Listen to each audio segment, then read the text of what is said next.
740, Rádio Universal de Santos, AM 810, Metrópole em Foco conta com a participação dos ouvintes que interagem através das redes sociais, pelo facebook.com/Metrópole em Foco, pelo WhatsApp através do número 999276210, pelo e-mail metrópole.trianon@gmail.com e pelo telefone do ouvinte 3289-3580.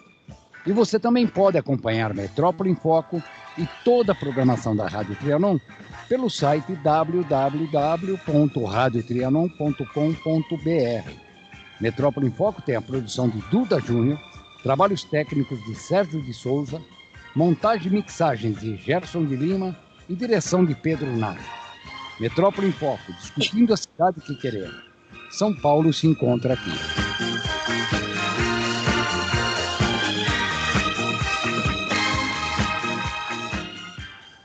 Tá sabendo da novidade? O Pix no Sicredi. Será uma nova forma de transferir, pagar e receber. Todo mundo pode usar? Sim, o Pix é para pessoas e empresas. Em quanto tempo o dinheiro cai na conta? Você faz transferências em 10 segundos e o dinheiro entra na hora. Rápido, hein? Já posso usar? A partir de novembro, você já poderá usar o Pix 24 horas por dia, 7 dias por semana. É associado ao Sicredi? Faça já seu cadastro no aplicativo e fique pronto para usar o Pix. No Sicredi, a escolha é sempre sua. Agora no Metrópole em Foco, Momento Esportivo.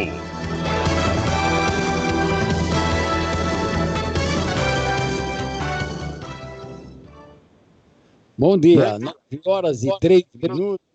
Hoje, dia 15 de outubro de 2020, dia dos professores, e nós estamos com o professor aqui na linha, o nosso grande professor, o mestre, né? O Adilson Moraes, que vem trazer aí a rodada desse meio de semana. Lembrando que na segunda-feira, por ser um feriado, nós não tivemos aí a participação do Adilson, então ele vem dar uma geral aqui para nós. Bom dia, Adilson. Bom dia, Pedro. Bom dia também aos ouvintes aí da Rádio Trianon AM 740, pessoal que nos acompanha também pela Rádio Universal AM 810 de Santos. Pedro, hoje é o dia do professor, mas ficou ruim para o professor, né? Eu imagino. O professor lá, a situação ficou ruim para ele depois de ontem, né?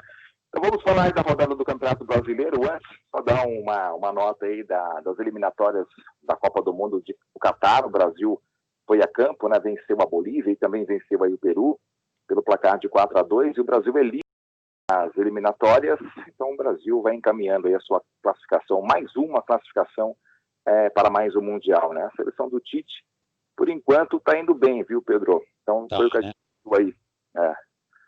Agora, falando do Campeonato Brasileiro, vamos começar aí pelo dia do professor, né? Fazer uma homenagem, então, ao professor Vanderlei Luxemburgo. Ontem o Palmeiras foi a campo contra o Coritiba, no Allianz Parque.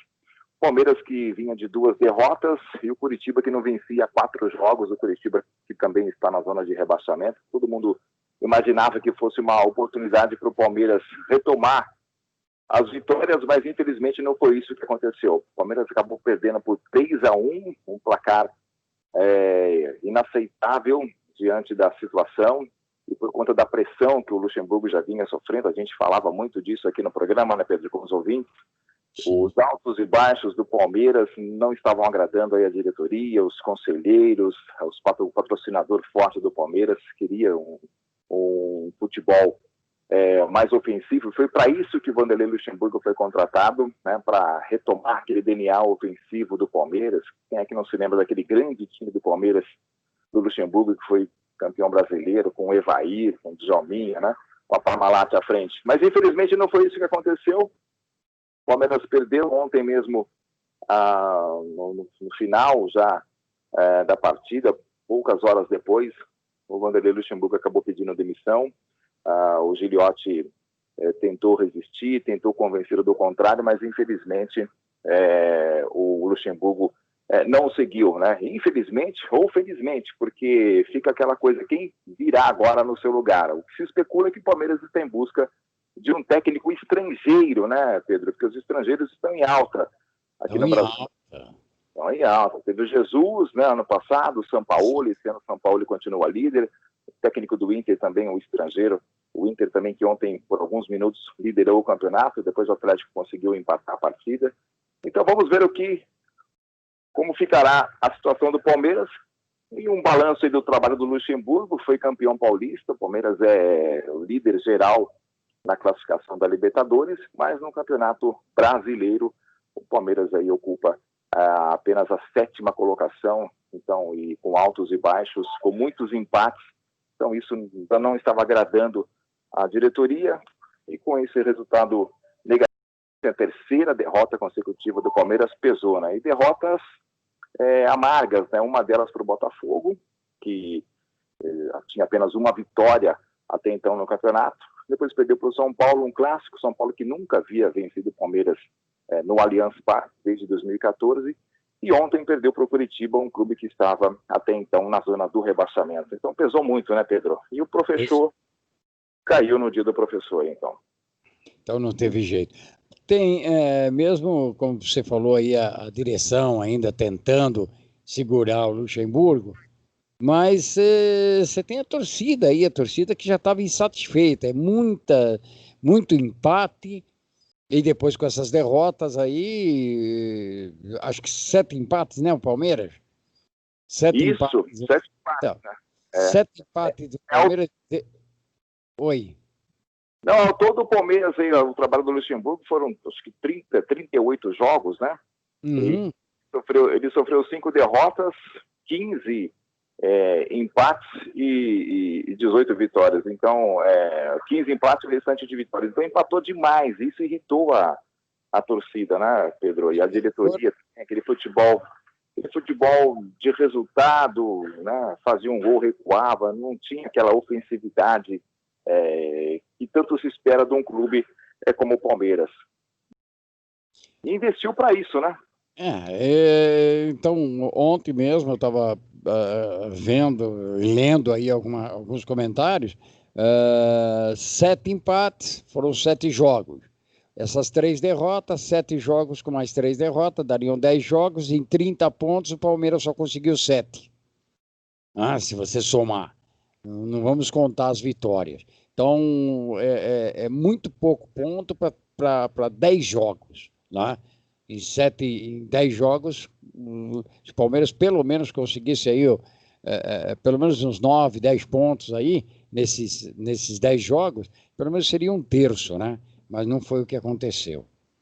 Bom, vida que segue. Vida que segue no Verdão, né? E uma coisa que caiu mal também no Palmeiras, só para fechar isso daí, foi que depois da derrota para o Botafogo, o Vanderlei Luxemburgo disse que a equipe precisaria de reforços. Isso não caiu muito bem no elenco. Os líderes do elenco esperava que ele defendesse o grupo, dissesse que o grupo era forte. Até então, na primeira derrota do Palmeiras, o Palmeiras via com mais de 20 jogos invicto. Então, isso não caiu muito bem no grupo. Então, aí o clima começou a desandar, né, Pedro? Certo. E tem mais notícias por aí. Tristeza de um lado, alegria do outro. O Corinthians, o arquirrival palmeirense, ontem foi a campo também na estreia do técnico Mancini, uma pedreira, jogou fora de casa, né? Foi até a Curitiba enfrentar o Atlético Paranaense, o Furacão. E o Corinthians, com um jogador a menos, teve a expulsão aí do Bruno Mendes. No finalzinho, no último minuto, no apagar das luzes, o Everaldo conseguiu fazer um gol. O Corinthians acabou vencendo pelo placar de 1-0, um resultado gigante para o Corinthians, devido às circunstâncias, porque com esse resultado o Corinthians retoma o caminho das vitórias, se livra da zona do rebaixamento, e o Mancini estreia com uma vitória, né? Agora, no próximo final de semana, será o teste de fogo, né? Para esse novo Corinthians do professor Mancini, porque enfrenta o Flamengo que está muito bem no Campeonato Brasileiro, está muito bem na Libertadores, o Flamengo que joga hoje contra o Bragantino. O Flamengo tem 30 pontos, o Atlético Mineiro é o líder com 31. Se o Flamengo vencer hoje o Bragantino, que está na zona do rebaixamento, ao que tudo indica, o que se espera, se bem que no futebol não existe lógica, mas Espera-se uma vitória do Flamengo, com isso o Flamengo iria a 33 pontos e assumiria a liderança do Campeonato Brasileiro, lembrando que o Atlético Mineiro ainda continua com um jogo a menos. Então, são os destaques do Corinthians, que ontem venceu, e vamos ver como é que vai se manter de agora em diante, né? Dessa nova fase, dessa nova era com o Mancini, porque diziam que o problema era o técnico, o Thiago Nunes não foi bem, o Coelho não foi bem também, e agora mais um técnico, Mancini, vamos ver o que acontece, né, Pedro? Então, tristeza de um lado, alegria do outro, né?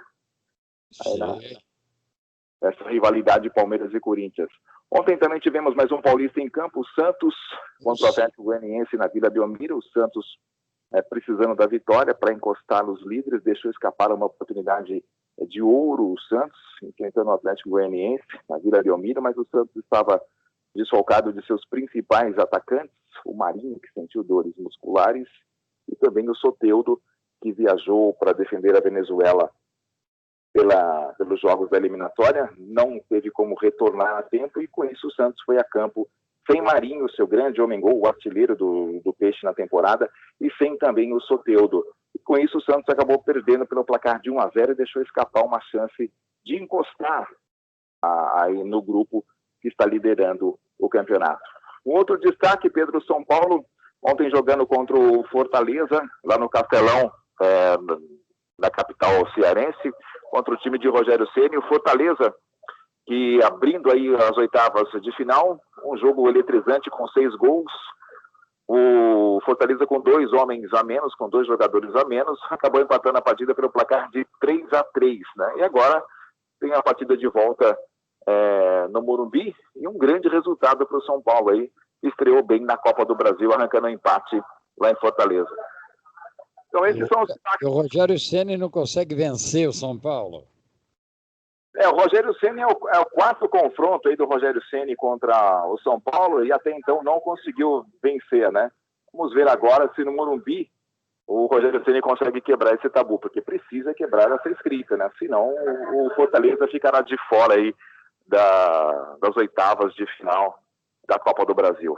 Então são os destaques do Clube Paulista: o Santos com derrota, Corinthians com vitória, Palmeiras com derrota e a queda do professor Luxemburgo, e o São Paulo estreando com o empate, abrindo as oitavas de final da Copa do Brasil. A classificação, Pedro: Atlético Mineiro 31, o Inter 30, Flamengo também 30 e o São Paulo 26, o Santos com o Fluminense com 25 e o Santos com 24, fechando aí o G6, né, que é os clubes que se classificam para Libertadores e pré-Libertadores. O Palmeiras segue em 7º com 22, o Corinthians com a vitória dá uma respirada, foi a 14º com 18 pontos, e hoje temos Flamengo e Bragantino. Se o Flamengo vencer, o Flamengo é o novo líder do Campeonato Brasileiro, lembrando que o Atlético terá um jogo a menos e o São Paulo 2 jogos a menos. Então é a 16ª rodada, Pedro, mas tem alguns clubes com 16 jogos, outros com 15, outros com 14, então só no final aí do primeiro turno, que já está bem próximo, faltam 3 rodadas para encerrar o primeiro turno,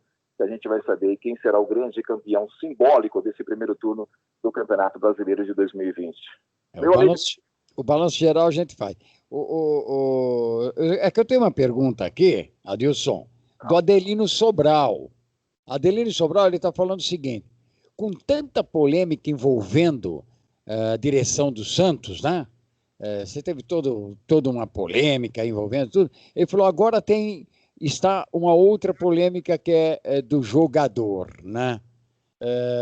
Enfim, muita gente acha que Robinho não tem que ir para o Santos. Como é que você vê isso e de que forma está?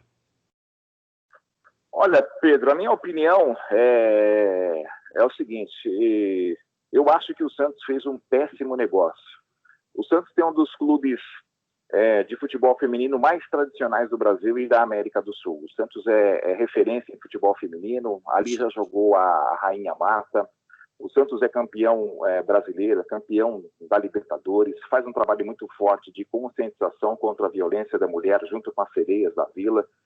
Esse mês de outubro, que é o Outubro Rosa, o Santos lançou o uniforme cor-de-rosa, o manto rosa, né, homenageando aí as mulheres e alertando não só para o problema do câncer da mama, mas também contra a luta de combate à violência à mulher. Então, com toda essa bandeira, o Santos, para mim, ele rasga isso ao contratar o Robinho. O Robinho, ele é condenado, né, na Itália por violência sexual contra uma jovem albanesa, ele mais 5 homens, né? O Robinho foi condenado, ainda cabe recurso, o Robinho está recorrendo, mas hoje ele é uma pessoa condenada na Itália. Então o Santos, para mim, não deveria ter feito essa contratação agora. Segundo, repercutiu muito mal. Ontem nós tivemos uma nota que um dos patrocinadores do Santos rescindiu o contrato, né, e em explicação o CEO dessa empresa disse que a maioria dos seus clientes é um público feminino, então isso não ficaria muito bem, eles precisavam dar uma resposta para os seus clientes, então esse patrocinador rescindiu o contrato, já é uma perca para o Santos.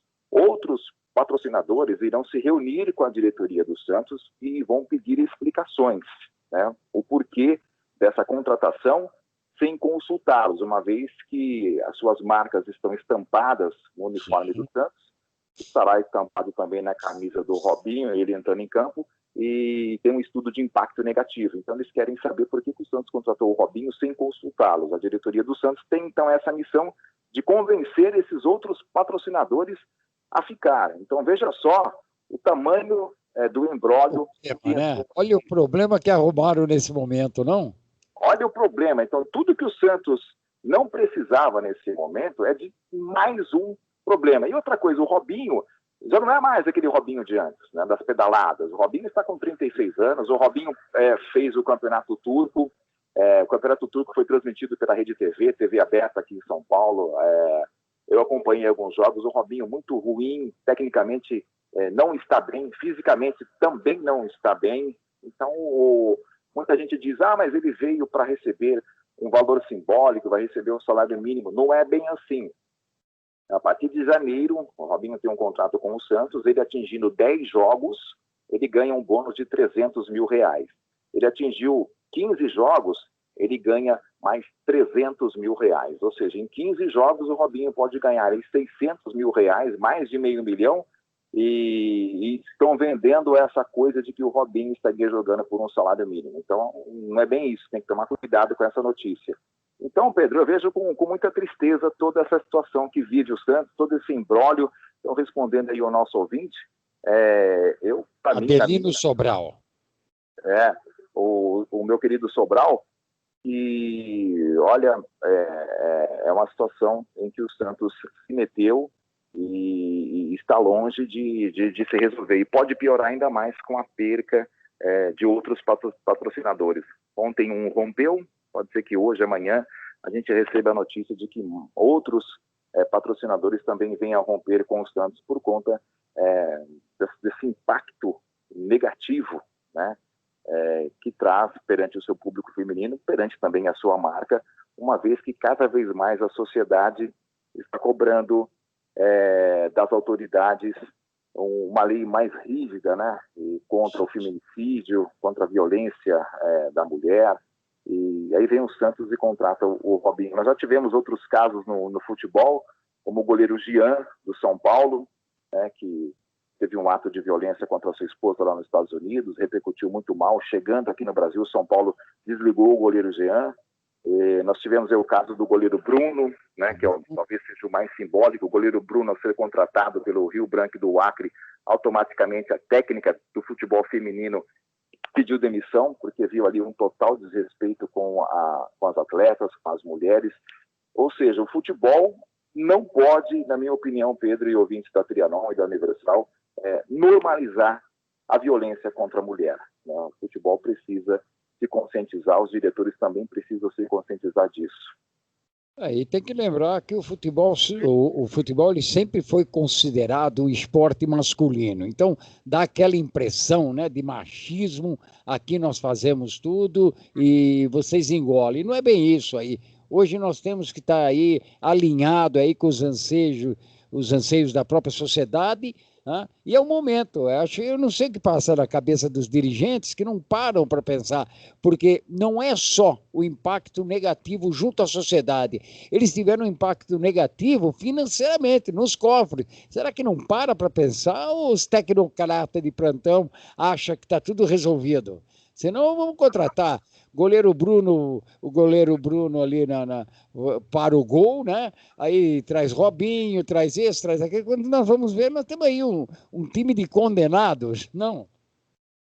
Exatamente, um total desrespeito às mulheres, às torcedoras, ao elenco feminino e também a própria marca do clube, né, Pedro? Porque existe a marca Santos, né? Como é que fica isso? Então, o marketing não fez um estudo de impacto nisso, não houve um trabalho preparatório, não houve uma pesquisa para saber como que seria, como que reagiria, como que iria reagir a torcida. Não houve um diálogo junto com as meninas da Sereia da Vila. Olha, o que vocês pensam? Ele é condenado em primeira instância na Itália por violência sexual, mas cabe recurso. Enfim, teria que ter tido um pouco mais de tato, um pouco mais de diálogo, até mesmo com os patrocinadores. E agora, hoje, com a força das redes sociais, né, isso se repercute de uma forma que não tem como você controlar, não fica mais só no campo da televisão ou do rádio, né? Hoje, com a internet, todo mundo tem acesso a tudo, as pessoas se manifestam, as pessoas entram nas redes sociais do Santos, entram nas redes sociais dos diretores, se manifestam, mandam mensagens, entram nas redes sociais no Instagram, no Facebook, dos patrocinadores, cobram também uma resposta. Ou seja, nada disso foi calculado por esses diretores, né? Como que eles esperavam? Queriam contratar e ficaria tudo bem? Uma coisa é você contratar um condenado no Rio Branco do Acre, com todo respeito ao Rio Branco do Acre. Sim. Outra coisa é você contratar um condenado no Santos Futebol Clube, né? Com o tamanho que tem o Santos. Né?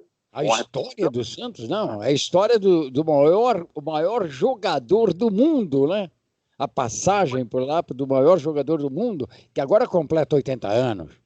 Pois é, isso aí repercute, até respinga, né, Pedro, no meu modo de entender, até na comemoração dos 80 anos do Rei Pelé, né? Isso acaba respingando, ofuscando um pouco essa data tão importante para o Rei Pelé e para o próprio Santos também, essa situação negativa do Robinho. Ou seja, para mim foi um péssimo negócio, uma atitude amadora que fez a diretoria do Santos. Então, eu como esportista, eu como radialista, a gente que trabalha aí com esporte, respondendo também ao nosso querido ouvinte aí, o Sobral, um abraço para ele e para outros que nos ouvem. Olha, infelizmente, na minha opinião, tem muitos radialistas e amigos da imprensa que concordam comigo, com você, outros acham que não é bem assim, mas para mim essa situação do Santos foi no mínimo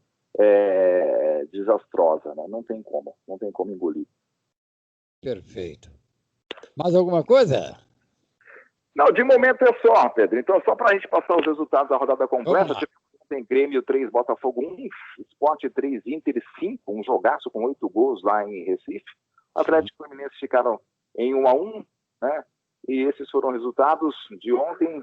O Flamengo entra em campo hoje contra o Bragantino, reforçando mais uma vez que se o Flamengo vencer, ele assume a ponta com 33 pontos, o Atlético segue com 31, é líder no momento. Então esses são os destaques dessa 16ª rodada do Campeonato Brasileiro. E no final de semana teremos aí Corinthians e Flamengo, é o grande jogo da rodada. Vamos ver como vem esse Corinthians do técnico Mancini, Pedro. E na pontinha lá embaixo tem Bahia e Goiás, os dois aí. O Goiás tá muito longe de sair da zona de rebaixamento, mas o Bahia, com uma vitória, ele consegue sair da zona de rebaixamento, dar uma respirada, joga o Coritiba lá para a zona de rebaixamento. O Bahia tem o técnico Mano Menezes, né? Se espera um pouco mais do Bahia. O Bahia ainda tem elenco para poder reagir, tem o artilheiro Gilberto, que voltou a fazer gols, então o torcedor baiano tem ainda uma esperança de que o Bahia reage e consiga uma melhor colocação dentro da tabela. Agora, o Goiás, né, Pedro, a situação do Goiás é bastante difícil. Desde o campeonato ele está ali numa união estável com a zona de rebaixamento, né? estão felizes os dois juntos ali, e é um sério candidato ao rebaixamento, né? Não vejo aí como o Goiás reagir. Bom, então a zona de rebaixamento entra hoje em campo. Bahia, Bragantino, Goiás, só o Atlético Paranaense que jogou ontem. Ok. Ok. Voltamos então na segunda-feira, um ótimo final de semana para você. E vamos aguardar aí, vamos ver que fim, né? Quais são aí as consequências dessa ação do Santos. Vamos ver, vamos aguardar aí, e aguardando aí ansiosamente você na segunda-feira aqui conosco. Ok, Pedro, um abraço para você. A gente segue acompanhando a situação do Santos e também, a qualquer momento, o anúncio do novo comandante do técnico do Palmeiras, né? Um abraço para você, um abraço para os ouvintes da Trianon e da AM810 e para todos os professores que nos ouvem também. Um forte abraço e feliz dia do professor. Até segunda, Pedro. Ótimo final de semana. Até segunda. Forte abraço. E nós vamos entrar agora num pequeno intervalo, lembrando que o Metrópole em Foco tem o oferecimento Sicredi. Sicredi é a primeira instituição financeira cooperativa do Brasil. E vamos entrar agora aí com o boletim de trânsito aqui, que você só ouve aqui ele atualizado pela Trianon de São Paulo. E agora, a mais pedida pelos ouvintes, a número 1 das paradas. Afinal, quem não quer 500 mil reais? Quero vê-lo sorrir, quero vê-la poupar, quero vê-lo poupando pra ganhar sem parar. Promoção Poupar e Ganhar Sem Parar Sicredi. O mês da poupança chegou e com ele o sorteio do nosso prêmio especial de R$500 mil. Deposite e participe. Saiba mais em poupareganharsemparar.com.br. 9h27. Em tempo real, as informações do trânsito na Trianon. Toda linha Nissan Kicks 2021 com taxa zero em 24 vezes, mais tabela FIP. O SUV líder em vendas em São Paulo. Aproveite, perceba o risco, proteja a vida. Outra manhã com recapeamento na Marginal do Pinheiros e trânsito congestionado no sentido Interlagos. As obras acontecem antes da ponte Cidade Jardim e a lentidão já vem desde antes da ponte Cidade Universitária, somando 4 quilômetros de trânsito bem congestionado agora. A alternativa é passar por dentro da USP, utilizar Lineu de Paula Machado ou seguir pela paralela, passando pelo Parque Vila Lobos, então Professor Fonseca Rodrigues e a sequência Brigadeiro Faria Lima. Nesse corredor agora, caminho tranquilo. Toda a linha Nissan Kicks 2021 com taxa zero em 24 vezes, mais tabela FIP. O SUV líder em vendas em São Paulo. Aproveite, perceba o risco, proteja a vida. No decorrer da nossa programação, as informações do trânsito em tempo real. Aqui no 740M da Rádio Trianon.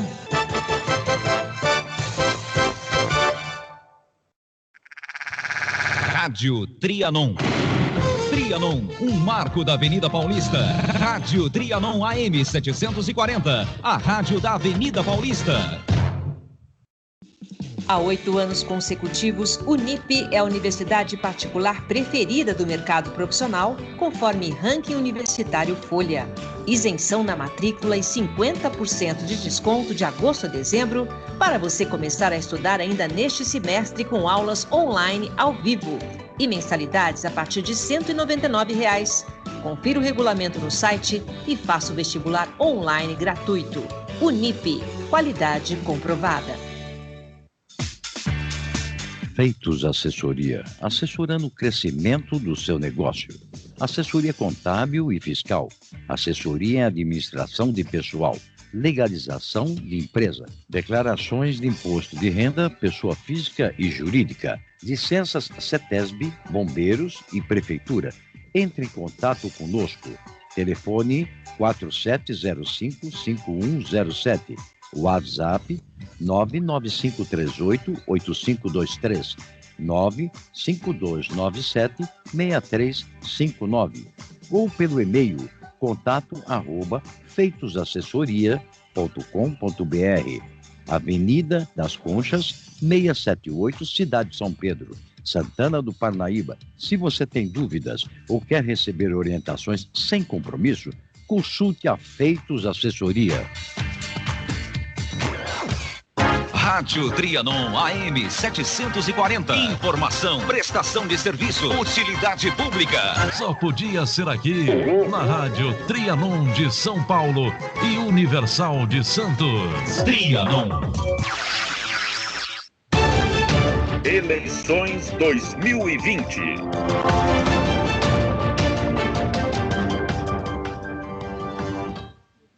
Retornando aqui agora na Metrópole em Foco, agora nós estamos recebendo aqui, hoje, conforme foi prometido ontem, Andréa Barcelos. Andréa Barcelos, ela é mãe, é bancária, não vou falar a sua idade não, viu? Ela é mãe, ela é bancária, é enfermeira, é uma pessoa com deficiência, né, Andréa?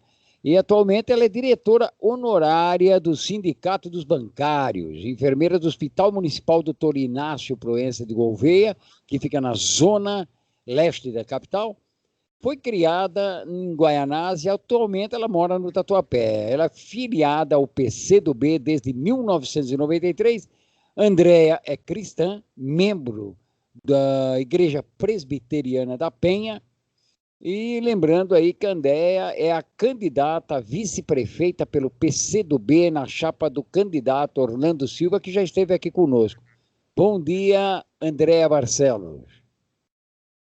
Bom dia, Pedro. Bom dia aos ouvintes, bom dia aos internautas. E eu vou acrescentar um itemzinho aí no meu currículo, porque eu também fiz jornalismo. Opa!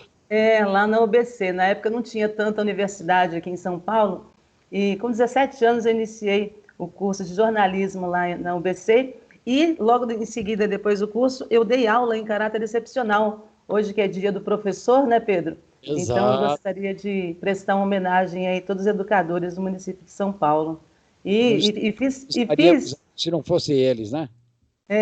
E eu já fiz programa de rádio, assim, eu estava até ansiosa, porque há muitos anos atrás eu me reportei a imagem da gente fazendo... Mas aquela programa de rádio de colégios, da faculdade, que você pega um horário, então os alunos revezavam.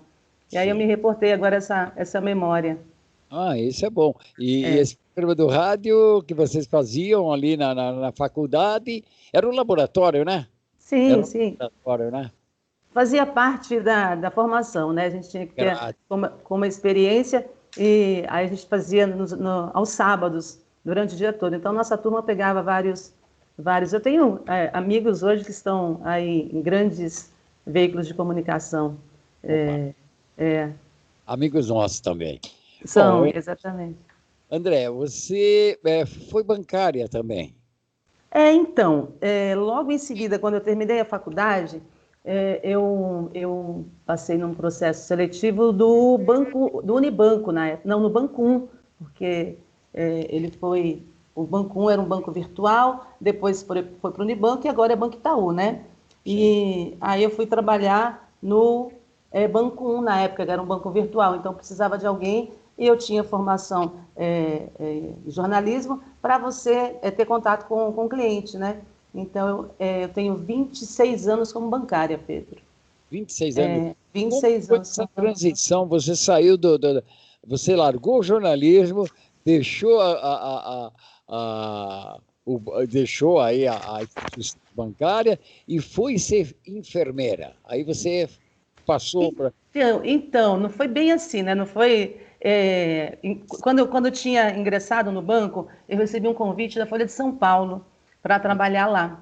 E eu fiquei até balançada em ir. Quando eu fui conversar com o meu gestor no banco, falei que tinha oportunidade, que estava indo, inclusive, fazer, eu acho que a última entrevista para a contratação, e aí ele pediu para eu ficar. Ele falou, olha, fica que a gente tem alguma proposta para você crescer dentro do banco. E a diferença salarial, Pedro, era uma diferença, eu acredito que hoje, em torno de R$500. E também o horário de trabalho. Então, era até às 20 horas que eu tinha que trabalhar. Eu estava fazendo um curso. Então, acho que naquele momento eu tomei a decisão, né? A gente não vai saber se foi a decisão certa, mas, enfim, eu fiquei 26 anos e estou aqui hoje. Então, eu acredito que o destino assim quis, né? Em função dessas questões salariais e do horário estendido, não dava para eu fazer absolutamente nenhum curso, estudar, porque... eu realmente estava fazendo um outro curso na área da comunicação, inclusive.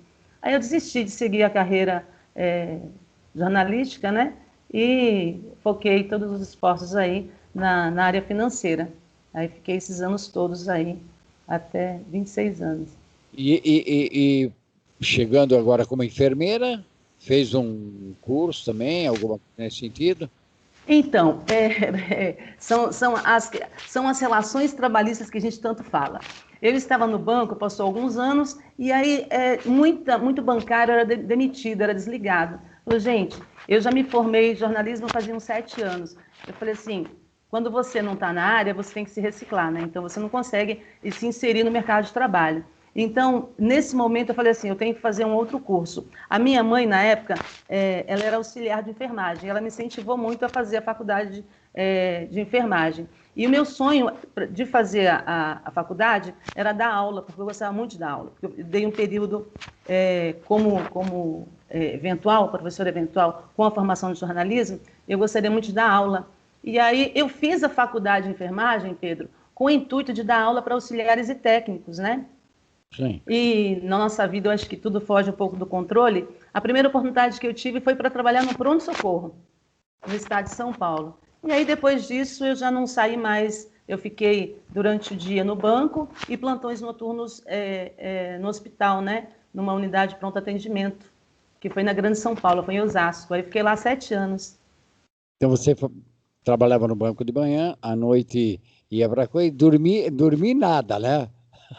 Então... Porque são duas áreas que requerem muito, né? A área financeira e a área de saúde. A área de saúde, ela requer muito do empenho da pessoa, não?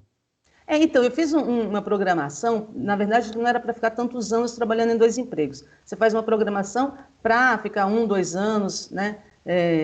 E aí, o que acontecia? Eu trabalhava de segunda a sexta no banco, né? Depois me tornei dirigente sindical, então ficava no sindicato liberada, e à noite, aos sextas, sábados e domingos, porque eu era plantonista. Então eu podia escolher os dias que eu trabalho, né? Então, sexta, sábado e domingo, eu ia para Osasco. Então, assim, eu não tinha muito vida, não, era mais trabalho mesmo, entendeu? Como eu passei muitas dificuldades, eu acho que em função disso, eu sempre pensei em trabalhar, tinha muito medo de ficar desempregada. Então, todos esses anseios, todos esses medos, realmente me fizeram trabalhar muito, sabe? Tá.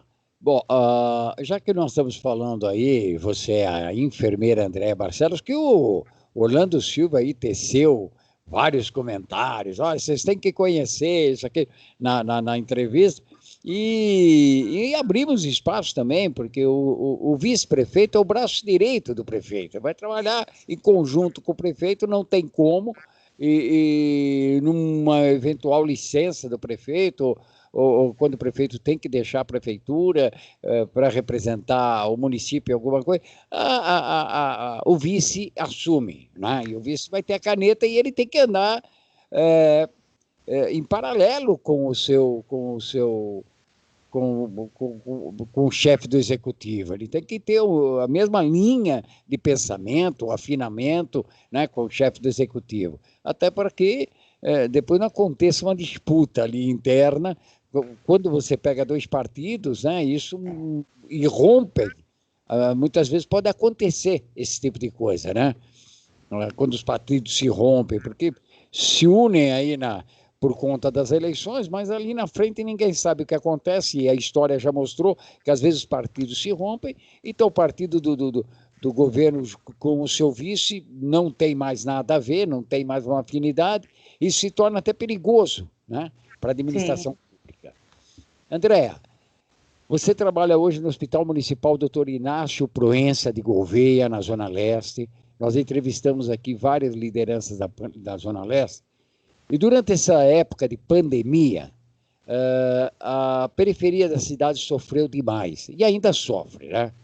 Tanto é que os números mostram que o maior número de infectados e o maior número de óbitos acontece nas periferias da cidade. Como é que você, uma pessoa da área da saúde, como é que você analisa isso e como é o seu trabalho nesse momento no Hospital Municipal Dr. Inácio Proença? Pedro, você falou há pouco em relação a Orlando, né? Orlando é um amigo do partido, é um amigo meu do partido, né? Então ele é suspeito em falar em relação a mim, porque nós temos um vínculo de amizade muito profundo, né? E o PCdoB, em relação a estarmos juntos, né? De repente ele tem alguma atividade para fazer e eu assuma. O PCdoB tem um projeto de governo, né? Então o projeto de governo é construído pelo PCdoB, pela contribuição do Orlando, pela contribuição da Andréia e pela contribuição dos militantes e da sociedade. Então, se a gente ir no meio do caminho, a gente vai estar falando a mesma língua sempre. O nosso plano de governo é um só. Então não há divergência em relação a isso. Agora, em relação à saúde, em relação ao Covid-19, é uma situação muito crítica que eu passei, porque o meu hospital virou referência para a Covid-19, né?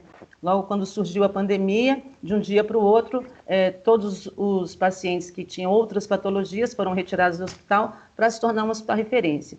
Então, lá, a gente convive, assim, com realmente pouco material, poucos IPIs, os profissionais exaustos, porque a maior parte dos profissionais de saúde são mulheres e a maior parte deles tem duplo vínculo, né? Trabalham em duas instituições, o privado e o públicos.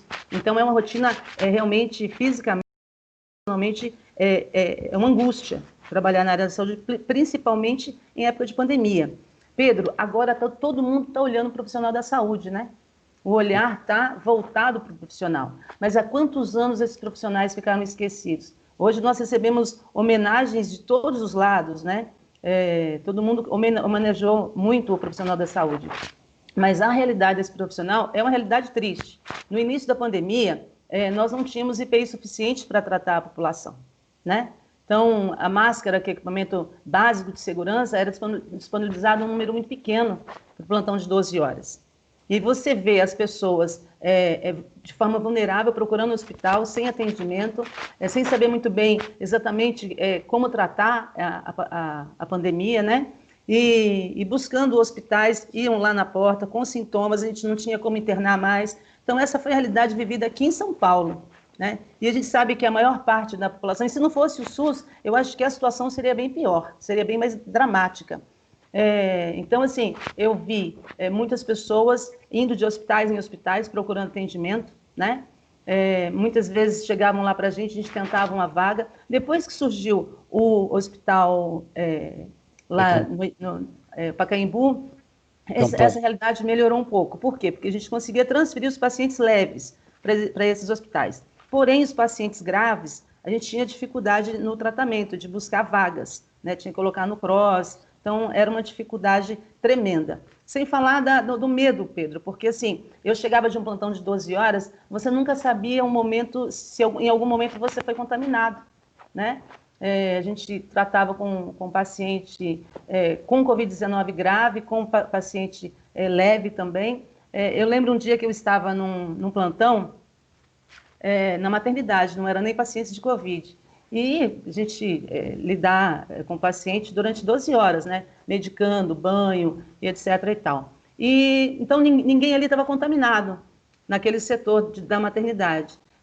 Porém, no plantão seguinte, quando eu cheguei, tinha essa paciente que passou mal, a gente teve contato direto. Essa paciente estava com Covid-19, entendeu? Então, você fala, puxa vida, eu me contaminei naquele momento, porque eu não estava com todos os IPIs, porque, teoricamente, ela não estava com Covid-19. Então, o medo, a angústia de você ser contaminado e trazer a doença para a sua casa, eu tenho um filho de 15 anos que também é pessoa com deficiência. Então, assim, é um público mais vulnerável, né?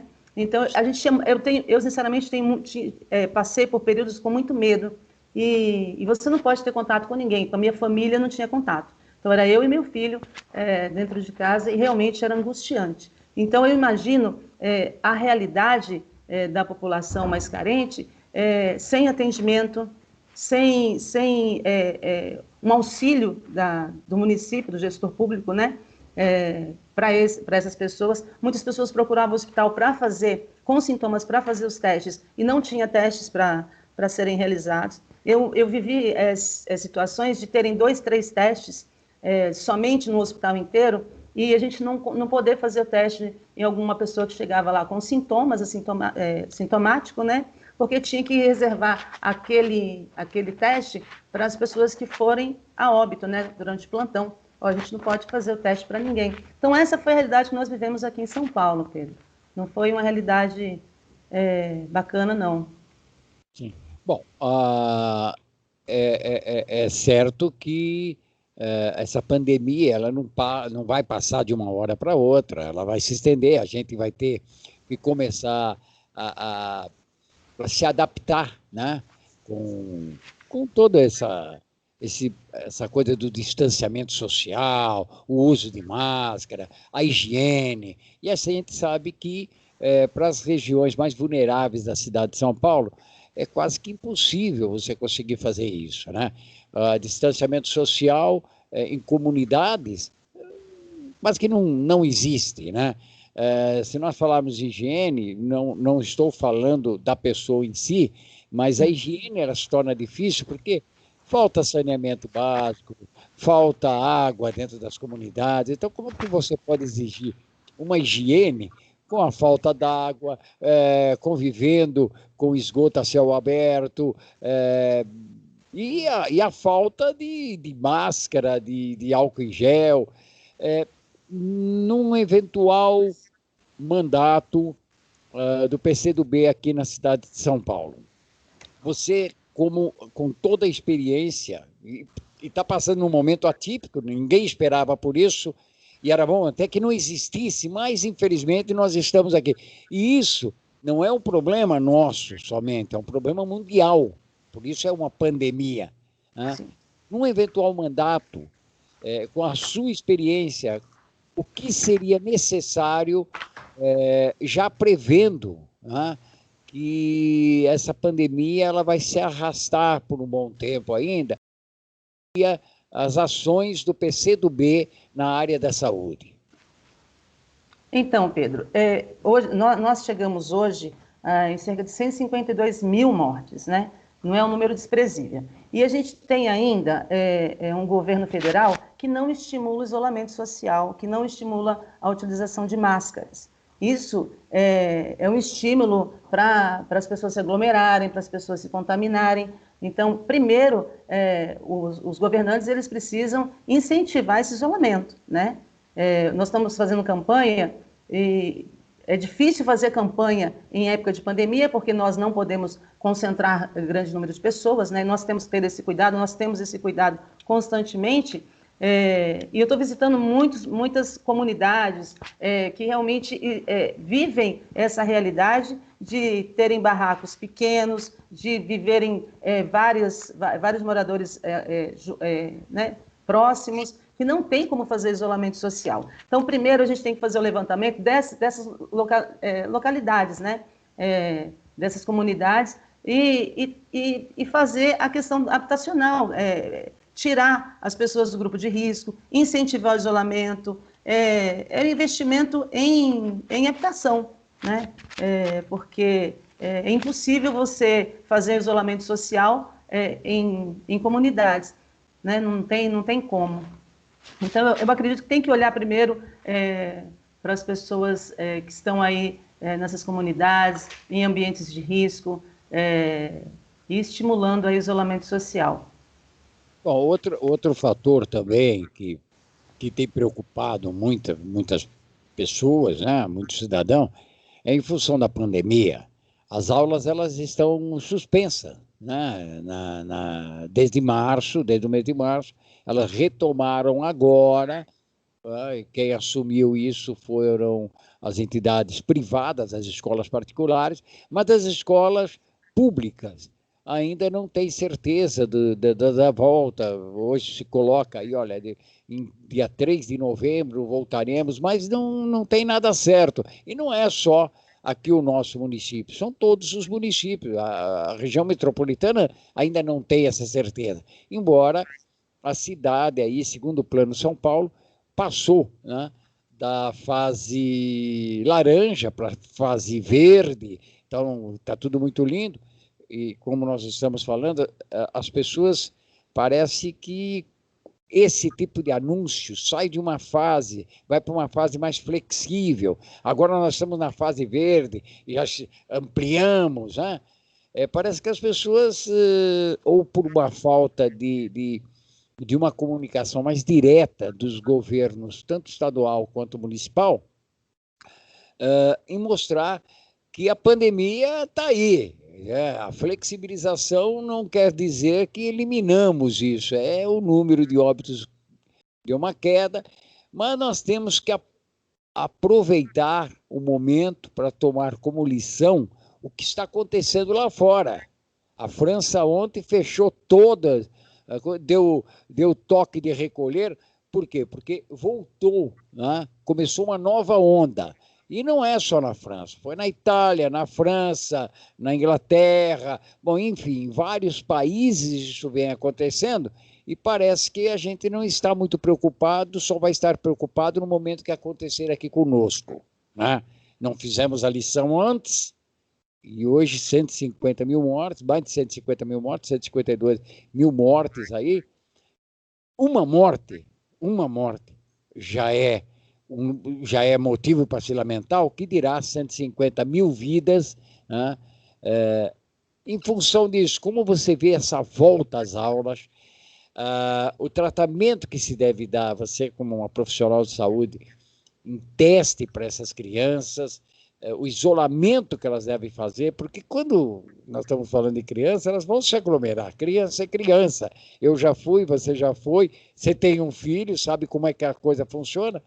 Como é que você vê isso? Era o momento de se voltar às aulas? A visão de vocês do PCdoB? Olha, Pedro, o colégio do meu filho entrou em contato comigo faz umas 2 semanas, exatamente com o questionamento em relação ao retorno às aulas.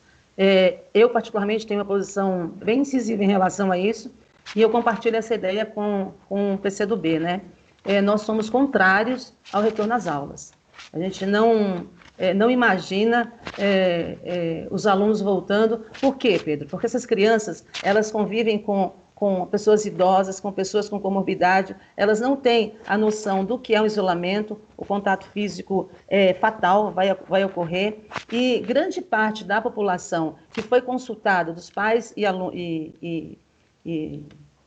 que foram consultados para o retorno às aulas, grande parte deles, 75% em torno das mães, eles não querem que os filhos retornem à aula. Por quê, Pedro? Porque a gente tem que salvar, foi o que você falou, uma vida faz a diferença, uma vida, entendeu? Se tem um risco das crianças se contaminarem e levar o vírus para dentro de casa e uma pessoa morrer, não valeu a pena, Pedro. Então, nós temos uma posição bem incisiva em relação ao retorno às aulas.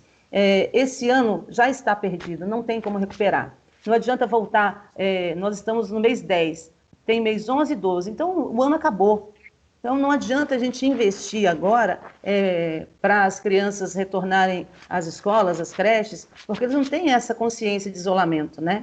Então, nós do PCdoB temos uma posição bem incisiva em relação ao retorno às aulas. A gente sabe o quanto é difícil para essas crianças do município que estão, teoricamente, tendo aula online, porque, Pedro, tem muitas crianças que têm o computador, que têm o celular em casa e ainda conseguem assistir a aula remotamente. Mas o universo é muito grande das crianças que não têm esse acesso, que não têm internet, que não têm o celular, que não têm um note para se comunicar com os professores, né? A realidade dos professores também, hoje, que é dia dos professores, é interessante a gente falar, eles estudaram, Pedro, para dar aula presencialmente, né? Sim. Eles não estudaram para dar aula remota. Então, você fica horas preparando aula, você fica horas tentando ensinar. E a angústia dos professores na rede municipal é de saber que aquele aluno não está aprendendo, mesmo ele lá se dedicando, dando as aulas, não está absorvendo a informação, né? Então, esse ano eu acredito que a gente não tenha que voltar mesmo, entendeu? E aguardar a vacina, né? E ano que vem, se por um acaso, Pedro, essa vacina não existir, a gente vai ter que fazer um investimento na educação para esses alunos assistirem a aula remotamente, entendeu? Com disponibilização de internet, de notebooks, dá um subsídio para essas famílias, para essas crianças estudarem remotamente. Então, nós somos bem incisivos em relação ao isolamento social. Em relação ao retorno às aulas, nós não acreditamos que seja eficiente e eficaz o retorno às aulas agora. Não seria o momento. Não seria o momento. André, eu vou te pedir só uma paciênciazinha, nós vamos entrar num pequeno intervalo, até porque nós vamos entrar também com o boletim de trânsito. Nós vamos entrar num pequeno intervalo e voltamos logo em seguida, lembrando que o Metrópole em Foco tem o oferecimento Sicredi. Sicredi é a primeira instituição financeira cooperativa do Brasil. Tá sabendo da novidade? O Pix no Sicredi. Será uma nova forma de transferir, pagar e receber. Todo mundo pode usar? Sim, o Pix é para pessoas e empresas. Em quanto tempo o dinheiro cai na conta? Você faz transferências em 10 segundos e o dinheiro entra na hora. Rápido, hein? Já posso usar? A partir de novembro, você já poderá usar o Pix 24 horas por dia, 7 dias por semana. É associado ao Sicredi? Faça já seu cadastro no aplicativo e fique pronto para usar o Pix. No Sicredi, a escolha é sempre sua. As matrículas para o Colégio Objetivo já estão abertas. O Objetivo tem mais de 50 anos presente no ensino dos seus filhos, na educação infantil, nos ensinos fundamental e médio e também no pré-vestibular. E foi eleito o melhor colégio e o melhor curso de São Paulo, segundo o Datafolha. Colégio Objetivo, educação de qualidade. Acesse objetivopertodevocê.com.br. Em toda a caminhada, há sempre um objetivo.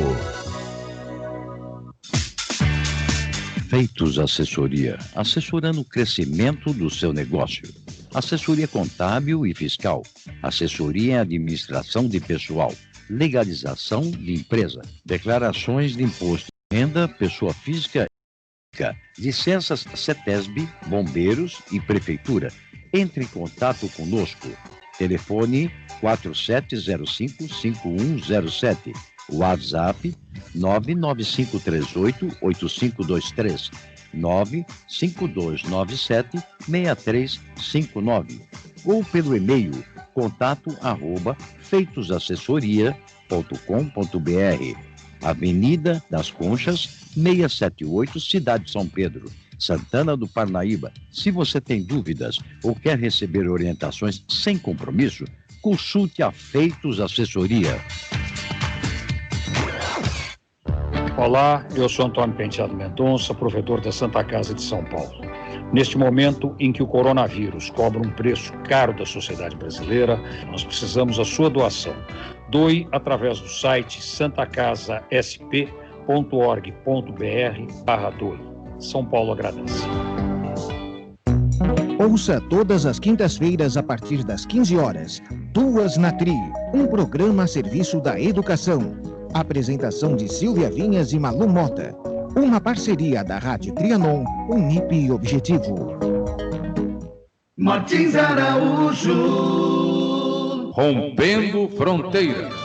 Alô, amigos da Trianon brasileira. Agora, eu, Martins Araújo e Adriana Cambaúva estaremos apresentando Portugal Dentro de Nós às quintas-feiras, das 21 às 22 horas, aqui na Rádio Trianon e Universal de Santos, AM 810. Contamos com a audiência de todos vós neste programa de variedades. Rádio Trianon AM 740. Informação, prestação de serviço, utilidade pública. Só podia ser aqui, na Rádio Trianon de São Paulo e Universal de Santos. Trianon. Eleições 2020.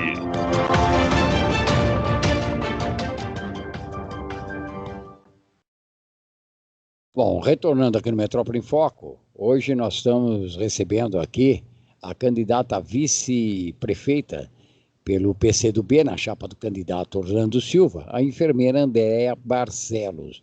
Andréa, mais uma pergunta ainda sobre a área de saúde, que é sua especialidade, né? Os pacientes vêm reclamando aí da demora da marcação de exames, consultas, em especial esses pré-operatórios aí, né? E também na demora da cirurgia, né? Pessoas que já fizeram aí seus exames várias vezes, né? Até porque as cirurgias estão sendo sempre adiadas, né? E nesse momento de pandemia, a fila só cresceu, né? Mas não podemos esquecer que o coronavírus ele não desbancou as outras doenças. As doenças estão aí, as pessoas com comorbidade precisam de atendimento médico. Como será a saúde, né? Como é que você vê essa coisa? E como a sua gestão vai fazer para colocar um fim nessas filas de cirurgias e de exames? Pedro, nós temos vários problemas na saúde. Nós temos a pandemia, né, o Covid-19, nós temos as sequelas do Covid-19, que também nós não sabemos exatamente como vai ser. Cerca de 40% dos pacientes, Pedro, que se contaminaram com sintomas graves, eles ainda têm sequelas. 40% deles, eles caminham ou sobem escada e ficam muito, muito cansados. Então, a gente vai ter que ter um olhar, olha para você ver, um olhar diferenciado para esse público que se contaminou pela Covid e tem sequelas em função da doença. E que muitos médicos não sabem lidar ainda, porque nós não temos estatísticas, não temos dados em relação a isso. Hoje, nós temos uma fila de espera em relação a consultas em cerca de 457 mil estão na fila de consultas especializadas. Tem um modelo bacana, Pedro, que diminuiu bastante, foi até a telemedicina. Você marca uma consulta nas UBSs. Quando a gente fala em atenção primária, é um olhar especial que o PCdoB vai ter. Porque, Pedro, quando você tem uma UBS, quando você tem médicos dentro da comunidade, dentro dos bairros, você dá uma assistência total para essas pessoas. Quando você implanta a telemedicina, você reduz drasticamente esse número de consultas especializadas, tá? Porque você marca uma consulta com o clínico geral, esse clínico geral já faz um contato direto nessa telemedicina com o especialista, entendeu? Então, já foi comprovado estatisticamente que o número é reduzido bastante. Então, assim, para as consultas especializadas, vai ser esse atendimento. Outra coisa, Pedro, como você falou de outras patologias, é a mamografia e o Papa Nicolau. A mamografia já foi comprovado que se você zera essa fila da mamografia, cerca de 90% das pessoas que possivelmente têm um câncer, elas reduzem a probabilidade de morte desses pacientes com a mamografia quando é diagnosticado cedo, precocemente. Então, o Papa Nicolau e a mamografia, a gente tem que zerar essa fila. Não tem como a gente falar em prevenção e atenção primária sem zerar esses exames de exames da mulher, específico da mulher, e a telemedicina. Porque o número, Pedro, é muito alto em relação a isso. E o investimento primário, Pedro, a gente vai combater várias outras situações que são realidades nas periferias, como gravidez na adolescência. A partir do momento que você tem um UBS, onde você dá aulas, onde você fala sobre o tema, onde você esclarece para os adolescentes, você evita esse problema. Quando você faz um trabalho de conscientizar a população dos bairros em relação à hipertensão, você previne a hipertensão. Então, você previne um número grande de pessoas procurando os hospitais.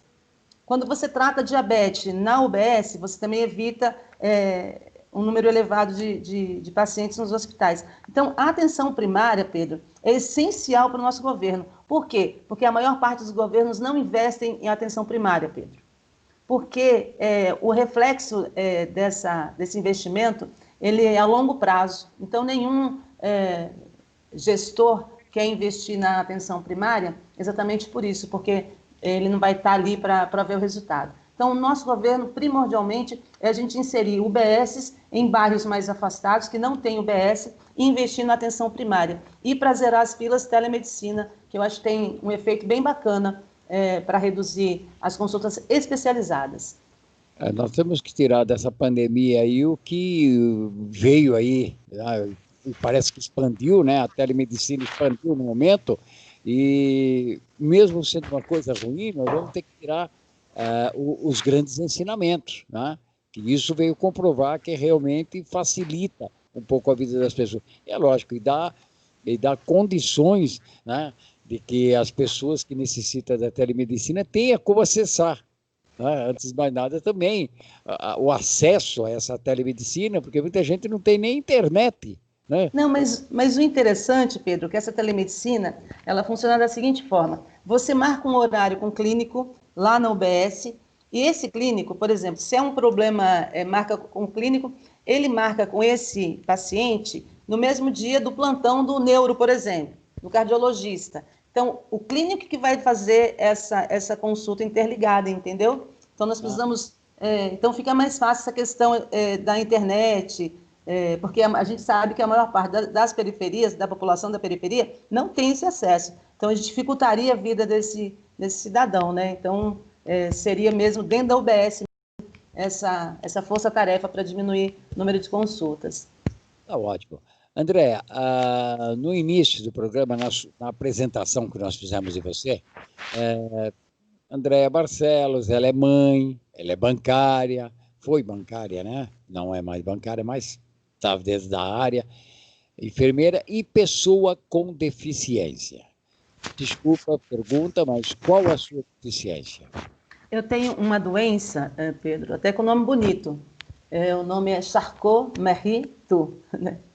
Quando você vê assim, eu fui diagnosticada com essa doença. Eu me recordo quando eu encontrava com meu pai, eu tive pouco contato com ele, a família do meu pai falava, nossa, ela é sua filha mesmo, olha o pezinho dela, é igual ao seu. Então, e ninguém sabia que era uma doença genética, né? Meu pai morreu muito cedo, ele era dependente químico, alcoólatra, e aí eu descobri aos 25 anos de idade essa patologia. É uma neuropatia que gera uma fraqueza muscular nos membros superiores e inferiores, né? Então, eu fui diagnosticada com 25 anos, porém, naquele momento, eu senti uma leve fraqueza. Essa doença é degenerativa, Pedro. Então, ao longo da vida, você vai diminuindo a força muscular, né? E hoje, com 46 anos, eu sofro muito mais, eu tenho uma limitação física, eu não consigo andar vários metros, então eu realmente... sinto muita dificuldade. Foi a partir daí, Pedro, acho que faz uns 10 anos que eu comecei a buscar tratamento, porque antes ninguém sabia. Eu ia no neurologista, Pedro, e ninguém sabia me informar. Falou, não tem cura e é assim que você vai viver e pronto. Então eu tive que buscar tratamento em Ribeirão Preto, lá com o Dr. Wilson Marques, é um especialista nessa doença. É uma doença rara, Pedro.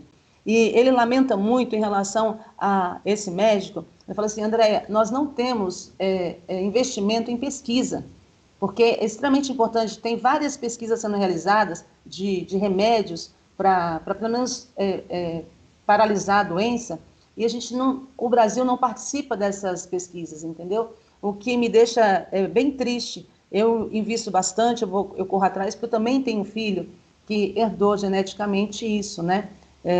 Essa doença. Então, a minha luta é constante para que, se não tenha cura para mim, mas que ao longo dos anos tenha investimento do governo federal para a gente estar participando da pesquisa, né, Pedro? Porque é um público, Pedro, que eu falo para muitas pessoas, tem muita gente com deficiência que estão em isolamento social há muitos anos, Pedro.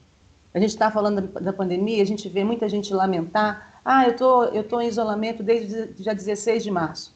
Pedro, tem um universo muito grande de pessoas com deficiência que não conseguem sair de casa porque não têm uma cadeira de roda, porque se sentem envergonhados, são discriminados. E quando eu falo até de educação, eu acho que foi final do mês passado, o governo fez um decreto, não sei se você ficou sabendo, o 1052, para criar educação especializada para pessoas com deficiência. Pedro, a gente não quer ficar excluído da sociedade. Eu não quero ficar numa escola, a ideia até parece, para quem fala, parece até boa, mas não é, porque você segrega essas pessoas, você retira essas pessoas do convívio social. E a gente só vai acabar com preconceito em relação à pessoa com deficiência a partir do momento que você convive com ela, que você conhece ela. Eu tenho várias pessoas que eu conheço que têm filhos autistas que ficam perdidas, que a gente não tem uma educação para esse público, Pedro. Então, assim, é muito triste a gente ver a realidade. Outra questão também, Pedro, que eu alerto muito, que eu acho importante falar, é a questão da cotas. Nós temos hoje, nas empresas com mais de 1.000 pessoas, 5% de cotas. E as empresas não obedecem essa porcentagem, Pedro. Entendeu? E o governo está se movimentando também para incluir nessas cotas, retirar a pessoa com deficiência e incluir jovens até 29 anos de idade. Então, você deixa de dar oportunidade para a pessoa com deficiência ser inserida no mercado de trabalho.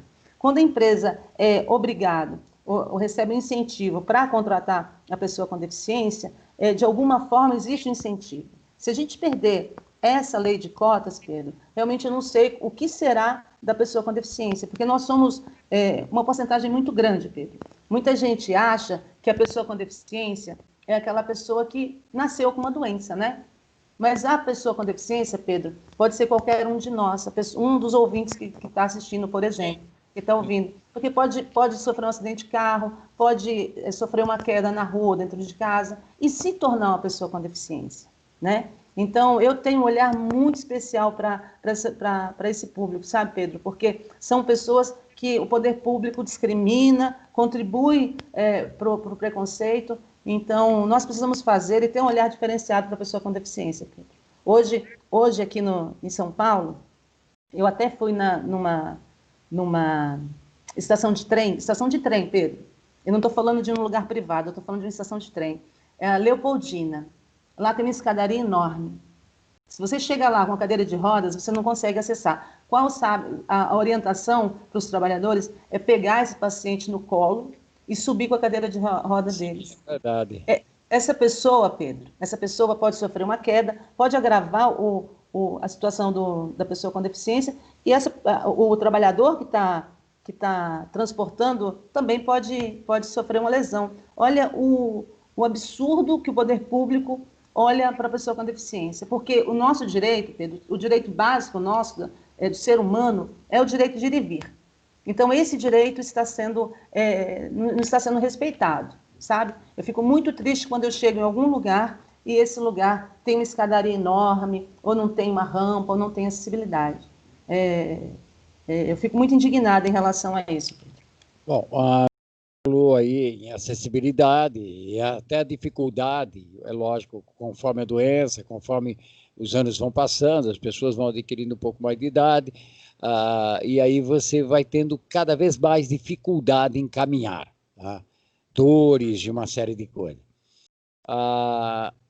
E eu acho que a acessibilidade ela é tudo, e ela não é só para quem tem deficiência. Muita gente acha nós temos que fazer escadaria para quem tem deficiência. Não, tem que fazer escadaria para idosos, tem que fazer uma acessibilidade para idosos, para mães que não têm nada, que estão perfeitas, mas que tem seu filho pequenininho, seu filho de colo, ou muitas vezes de um carrinho, que ela não sabe nem como subir uma escadaria com o carrinho. E isso a gente vem discutindo aqui.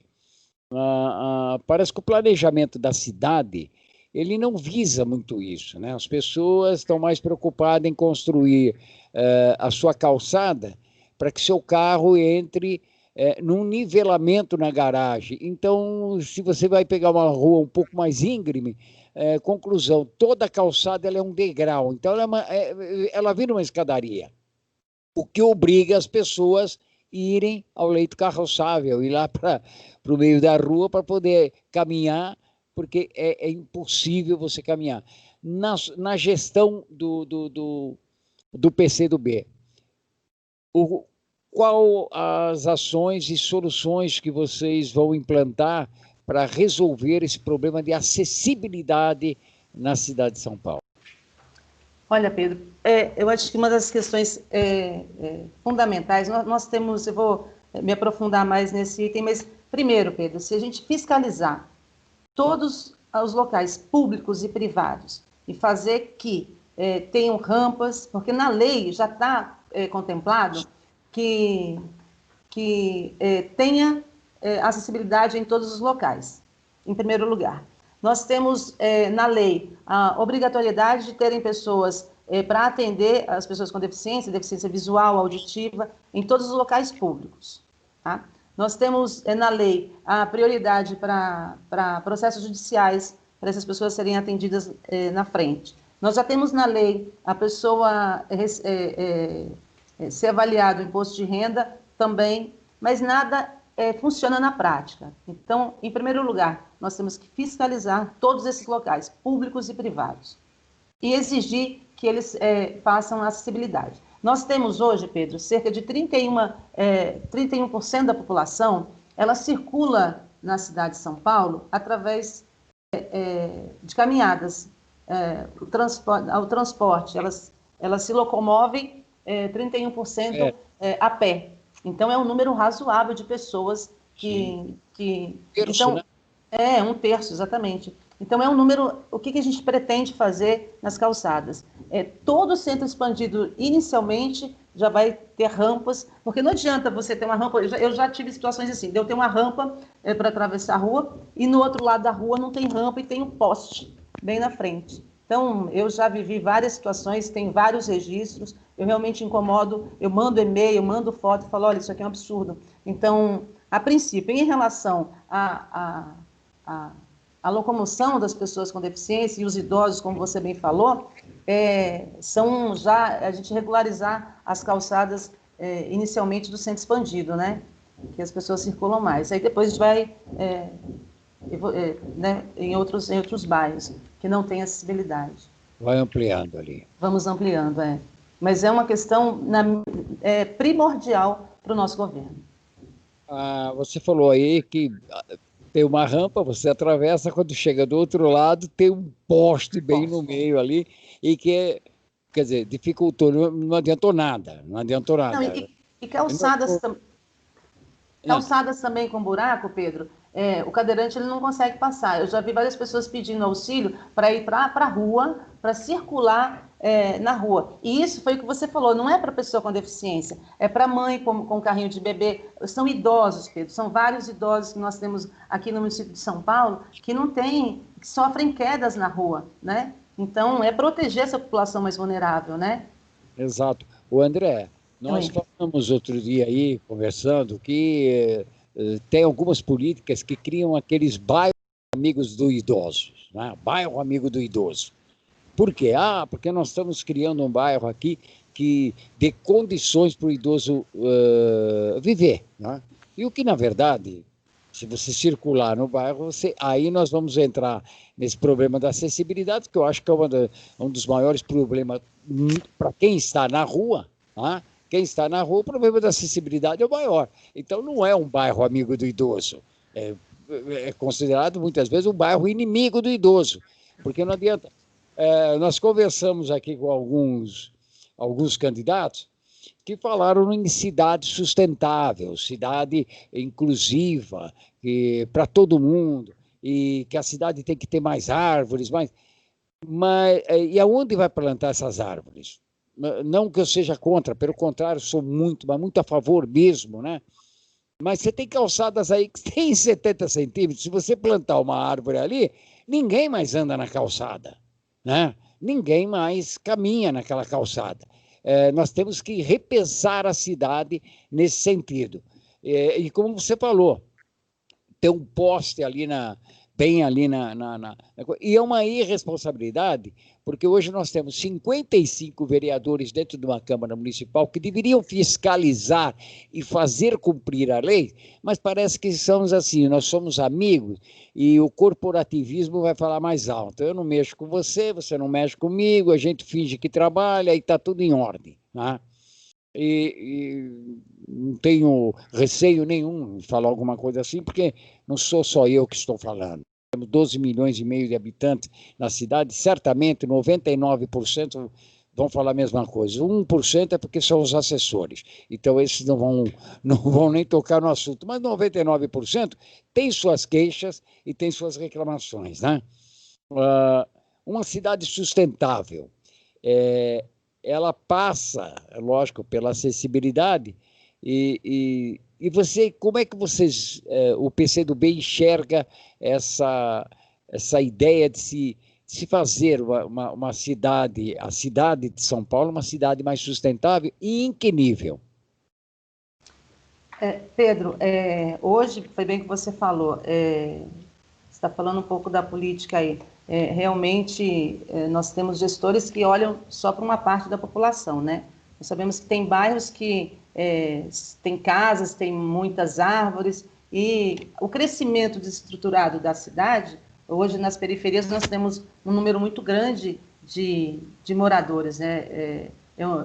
E não tem saneamento básico, tem muita moradia irregular. Então, a gente tem que pensar nessa população, nesses locais que estão mais afastados, para a gente plantar árvores, porque é importante para evitar enchentes, para evitar uma série de coisas. Então, nós temos que localizar esses pontos na cidade e fazer plantação de árvore e fazer reciclagem de lixo. Nós sabemos que hoje nós temos 7% de reciclagem de lixo somente, a gente tem uma expectativa aí de alcançar 40%. É um pensamento muito amplo, né, que a gente tem que ter. Então, tem que ter um olhar diferenciado. O nosso plano de governo, Pedro, ele é construído, nós temos 5 eixos de plano de governo, e nós construímos esse plano com a participação popular, entendeu? Então, assim, é identificar esses problemas, é identificar os locais que a gente pode fazer o plantio de árvores, melhorar a questão da plantação, melhorar esses locais, melhorar onde a gente tem oportunidade, onde tem parques, onde tem uma população mais vulneráveis. Então, é esse público que a gente tem que alcançar. Porque a gente sabe que as áreas de jardins, as áreas mais nobres, que tiveram mais investimento ao longo dos governos, né, já resolveram esse problema, né, Pedro? Então, é um olhar mesmo diferenciado para as periferias. E outra questão também é o lazer nessas regiões, porque nós sabemos que a maior parte da população da periferia, Pedro, elas se resumem a sair de manhã para trabalhar e voltar, né? Elas não têm condições, por isso que existe um número muito grande de bares, porque as pessoas não têm cultura, as pessoas não têm lazer. Então, criar ambientes onde a população tenha um acesso a lazer, à cultura, criar ambientes favoráveis nas periferias para esse público. André, olha, quando essa crise, se é que ela vai terminar tão logo, mas vai chegar um momento que ela pelo menos ameniza nessa crise aí do novo coronavírus, né? O mundo, ele vai estar completamente diferente e isso não vai ser também diferente na cidade de São Paulo. Então, o município, a cidade vai estar diferente, né? Pelo menos já, isso aí é uma percepção aí de muitos especialistas. O que vai acontecer? Hábitos de consumo vão mudar, novas formas de trabalho estão ganhando força aí com a inovação que estão surgindo. Como é que vocês, com uma eventual gestão do PCdoB aqui na cidade de São Paulo, como é que vocês veem essa forma das empresas, né, retomar os seus negócios diante desse cenário aí, que ainda é incerto e até desconhecido? Tá? A gente sabe aí que é difícil ter uma resposta aí para tudo isso, tá? Até porque ninguém estava preparado. Mas quem assumir a cidade de São Paulo vai ter que resolver. É um problema que está aqui, nós temos que criar frente de trabalho, geração de emprego, geração de renda. Qual é o projeto que vocês têm para esse sentido?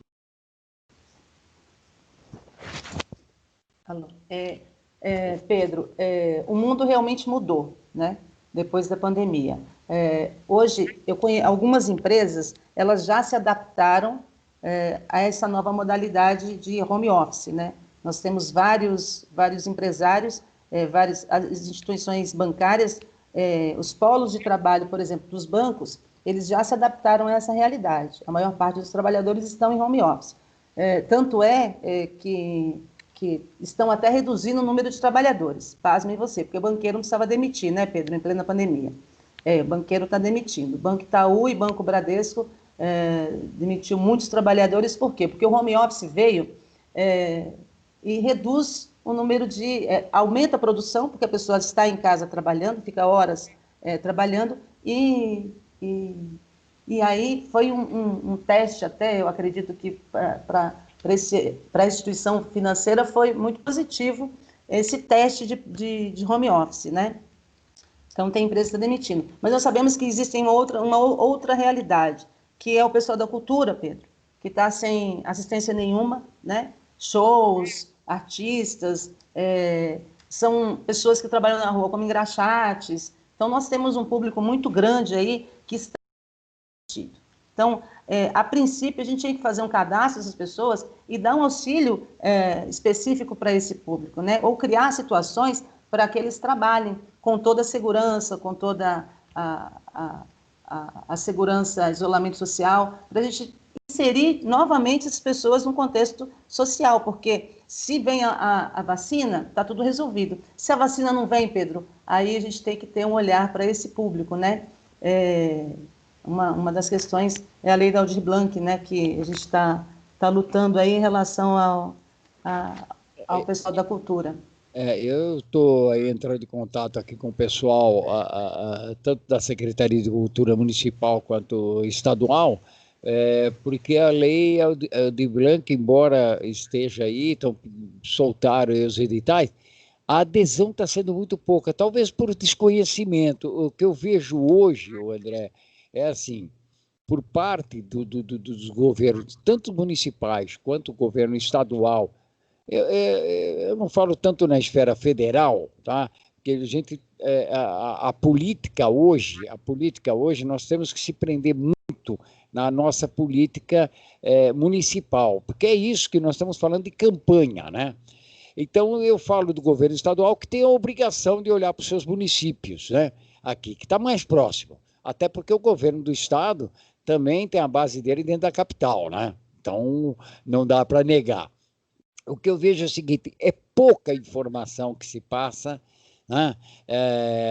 Tá mais preocupado em algum tipo de publicidade que não seja aquela publicidade voltada à população.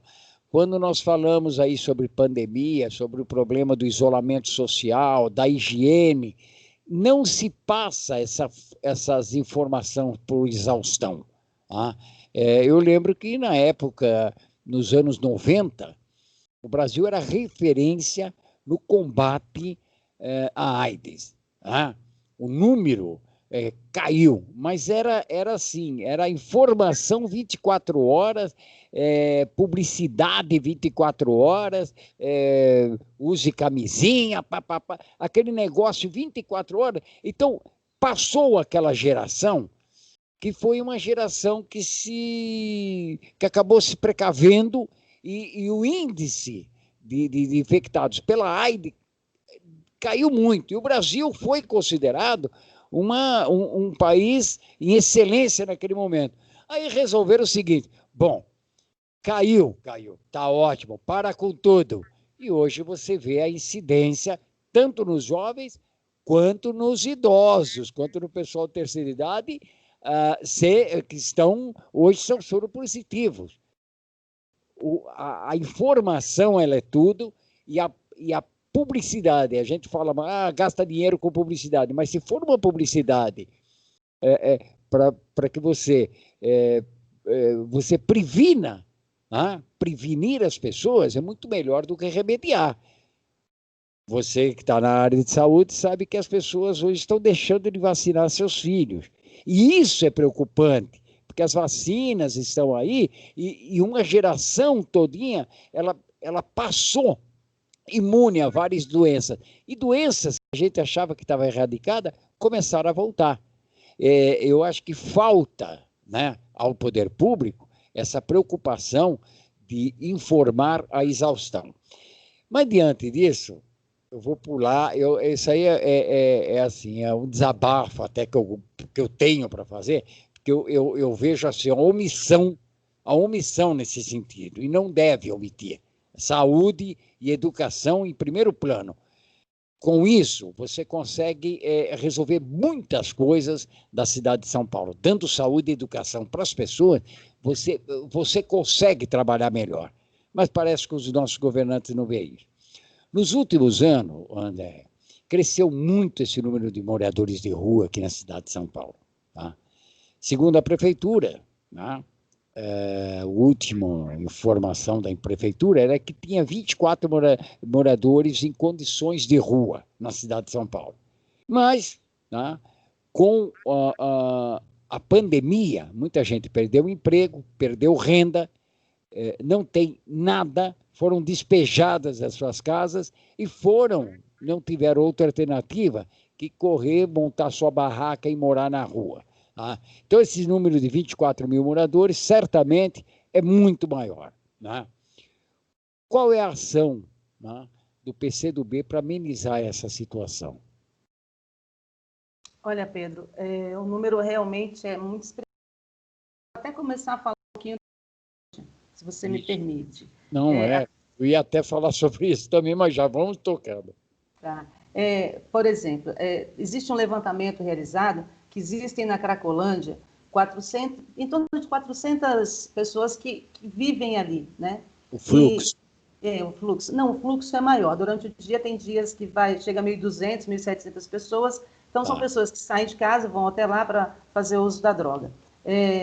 O número de moradores em situação de rua é bem maior. Estou falando em relação à Cracolândia, né?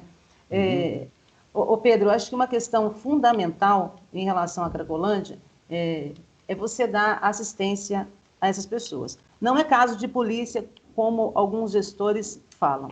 E também não é caso de internação compulsória, né? Eu acho que o trabalho é um trabalho de saúde, é um trabalho constante que deve se fazer lá,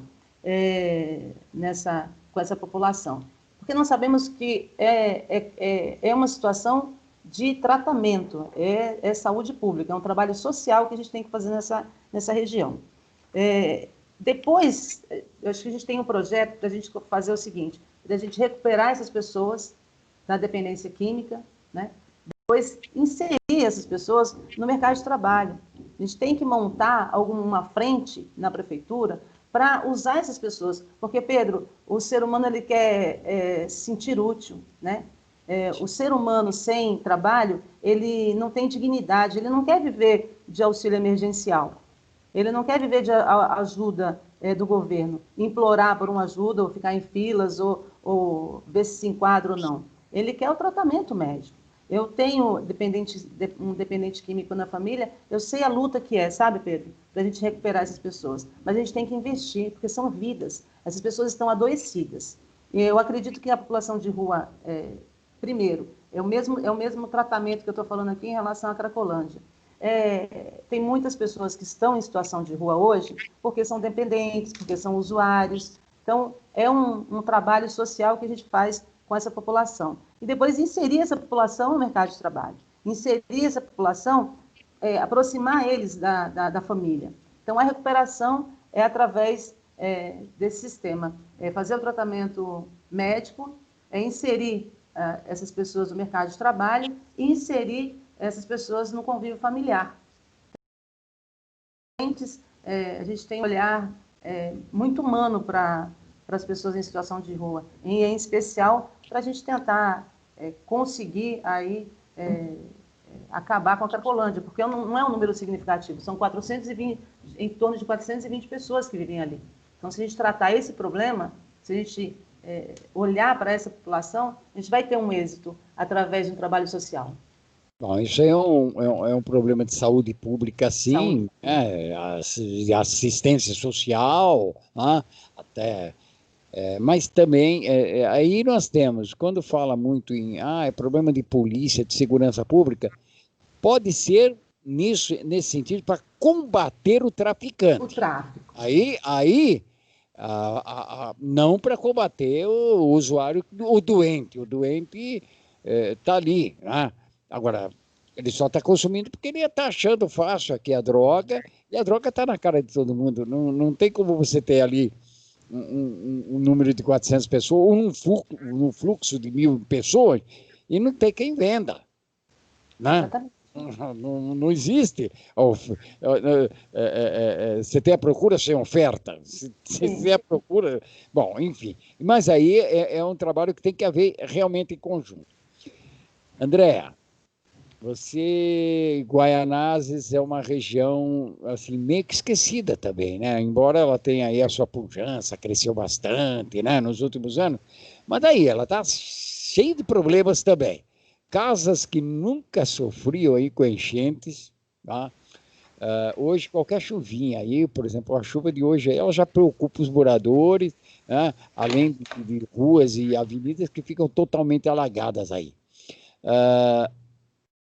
Córregos que estão aí, uma chuva e já começa a transbordar, entra na casa das pessoas. Nós temos aqui discutido muito com todos os candidatos, é muito natural que a gente não é somente culpa tá? Do poder público. Isso é uma questão também de educação, porque as pessoas utilizam aqueles locais para jogar seu lixo, tá? Então ele joga o colchão, né? E na primeira chuva, a enchente, a água entra para cada pessoa, porque ela falou: chão, agora eu vou levar a cama também. Então a água acaba levando sua cama, seu fogão, isso, aquilo. Como solucionar esse problema? Que ele é crônico na cidade de São Paulo. E as chuvas de verão estão aí, e certamente, assumindo a prefeitura, vocês vão pegar aí um tempo que até março, as águas de março, né, vão. Então, é um momento crítico quem assume a prefeitura a partir do dia 1º de janeiro. Ele sabe que vai pegar um problema de zeladoria, um problema crucial aqui na cidade de São Paulo. Existe algum tipo de solução? Sei que não é uma coisa da noite para o dia, né? Mas existe aí, pelo menos, planejamento para isso, alguma coisa nos seus projetos de governo? Existe sim, Pedro. Inclusive, eu estive em Guaianazes no domingo, na segunda-feira, Dia das Crianças. Eu estive lá na Avenida José Engino Neves, na rua de baixo, onde eu morava. Nós fizemos uma reunião com a população lá, exatamente essas casas foram construídas à beira de um rio. Eles não sofrem de enchentes nesse local específico, mas nós sabemos que é uma realidade, por exemplo, do Jardim Pantanal, que está um pouquinho mais na frente, que todo ano a população sofre com essa questão. Esse ano, Pedro, a gente teve um orçamento, uma expectativa de orçamento de 784 e foi gastado só 299 em relação a enchentes específicos, tá? Então, dinheiro para a gente destinado para o combate à enchente nós temos, só que não foi feito nada. E a gente está nós estamos no mês 10, né? Então tem 2 meses para finalizar o ano. Eu acredito que em função da pandemia não deve ter sido distribuído esse valor. Mas a gente não consegue resolver os locais, o problema das enchentes em todos os locais. Terão locais, Pedro, que a gente vai ter que pegar as famílias e colocar em outro local e criar a questão da habitação. Agora, para aquelas áreas que a gente consegue fazer piscinões, trabalhar limpeza de córregos, fazer todo esse trabalho nessas localizações que ainda sofrem com enchentes, nós temos o nosso plano de governo. O nosso plano de governo, Pedro, uma das bandeiras principais é um olhar para quem mais precisa, né? Então, essas pessoas não podem sofrer e todo ano perderem tudo, Pedro. Ficarem refém de políticas públicas, né? Muitas vezes elas perdem as casas, os barracos e não são acolhidas pelo poder público, pelo gestor aqui no município de São Paulo. Então, a priori, seria a limpeza de córregos, criação de piscinões, e os locais que a gente não tem como realizar esse trabalho, que não tem uma solução imediata, tirar essa população desses locais e incluir aí no plano de habitação, ter um olhar diferenciado para essa população. André, você falou aí em um olhar, né, para quem mais precisa.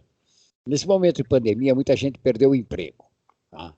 E a gente sabe, isso não é só na cidade de São Paulo, é no país inteiro. Muitas empresas fecharam, quebraram, tá?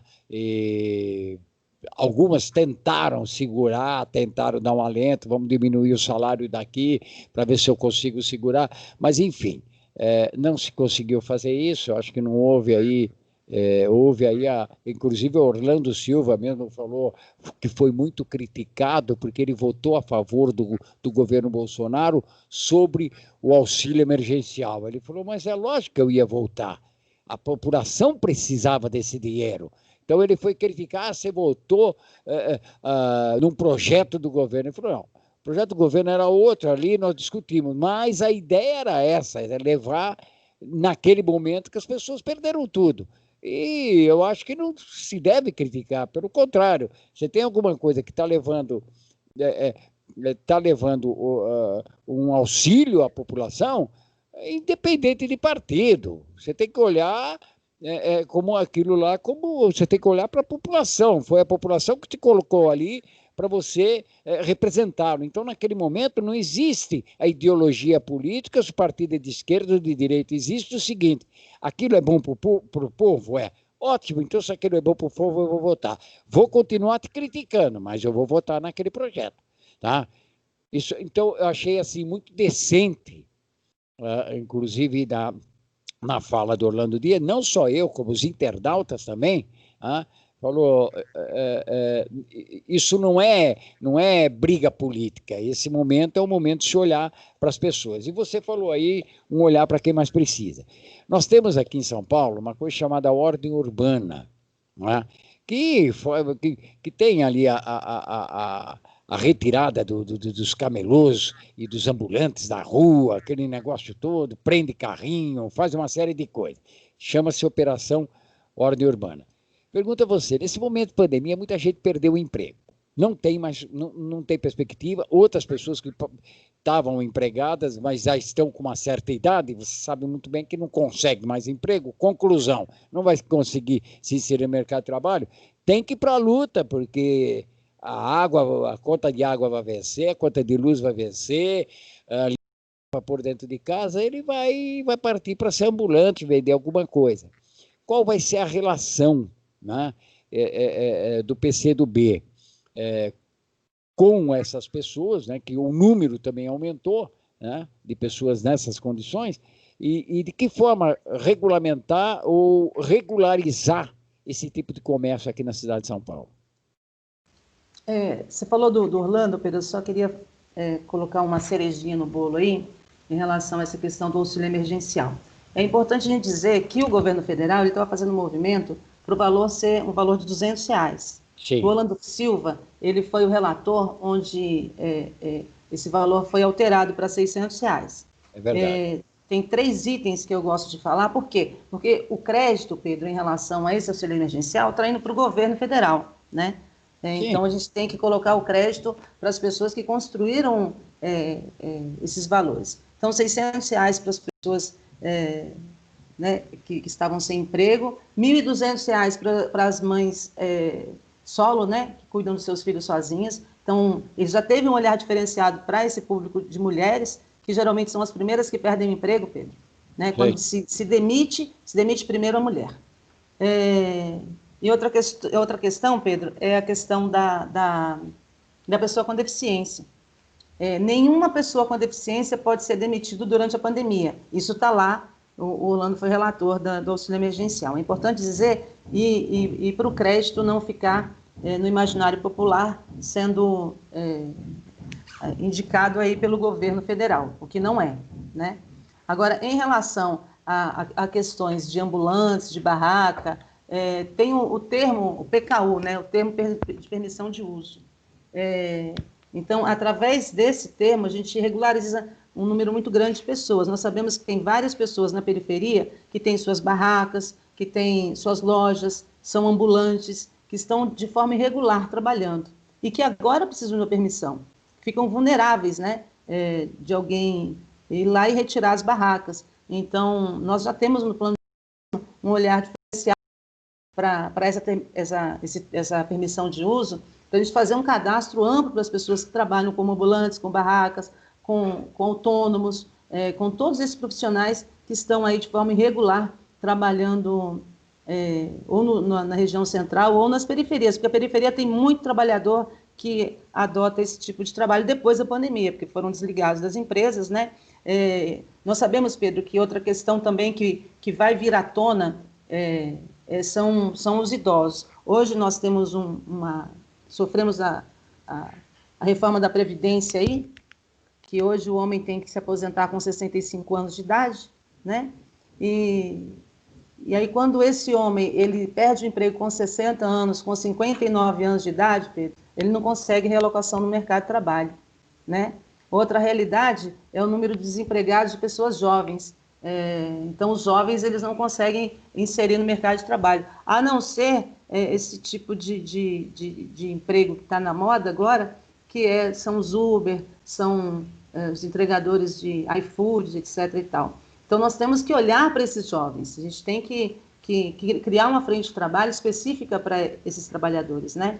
Então, incentivar as empresas na contratação dos jovens, na contratação de idosos, criar uma frente de trabalho, ter um olhar diferenciado para esse público, que é o mais desassistido, que fica mais desempregado, né? Principalmente quando você fica com a idade avançada, você não consegue se realocar no mercado de trabalho. Com a reforma da Previdência, isso piorou, Pedro, né?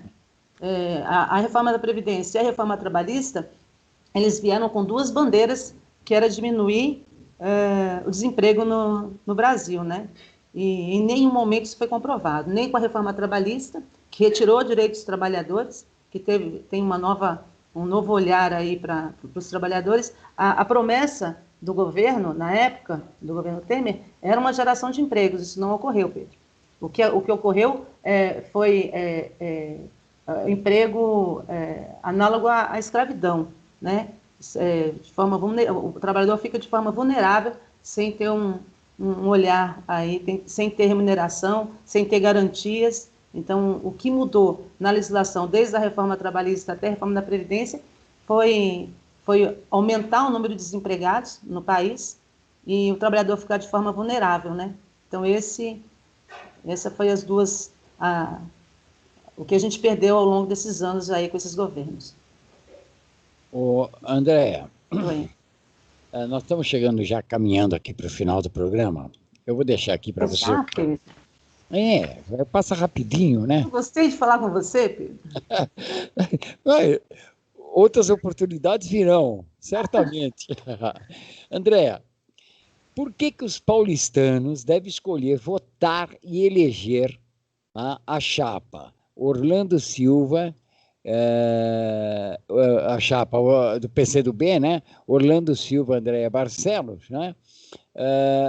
E nós temos aqui, vamos lembrar que nós temos 14 candidatos à Prefeitura de São Paulo. Por que a população, o eleitor, deve escolher vocês? E o que é que diferencia vocês dos outros candidatos? Dá para dar um resumo? Opa, essa tá fácil. Pedro, é o seguinte, o Orlando, ele tem uma história política exemplar, né? Ele já tem uma experiência, foi ministro dos esportes, foi vereador, e ele, em toda a vida política dele, ele sempre teve um olhar, foi o que você falou em relação ao auxílio emergencial. Aí eu posso falar, ele foi o relator da fake news, da lei de migrações. Então, o conjunto que o Orlando representa, tudo que o Orlando representa é exatamente, assim, difere dos outros, por quê? Porque o Orlando, ele dialoga com todas as frentes. O Orlando, ele negocia. O Orlando, ele não tem essa barreira de estar dialogando em prol da população. Então, além de ser gestor, ele tem que dialogar com todos os governos, ele tem que abrir essa frente de diálogo.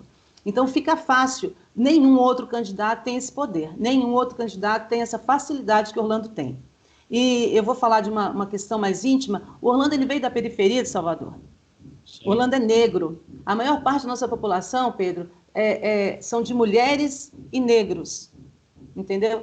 E tem situações que a gente passa, morando lá em Guaianazes, ele sendo negro, são situações que a gente passa, a gente sente na pele as dificuldades do dia a dia, né? A realidade da nossa cidade. Então, não tem ninguém melhor, uma dupla tão boa quanto a nossa, para representar. É verdade, Pedro, você está rindo, mas é verdade. Eu sou mulher. É dupla dinâmica. É dupla dinâmica. Eu sou mulher, sou pessoa com deficiência. Orlando veio da periferia, é um parlamentar exemplar, ele é negro. Então, assim, todos esses itens, eles agregam muitos valores.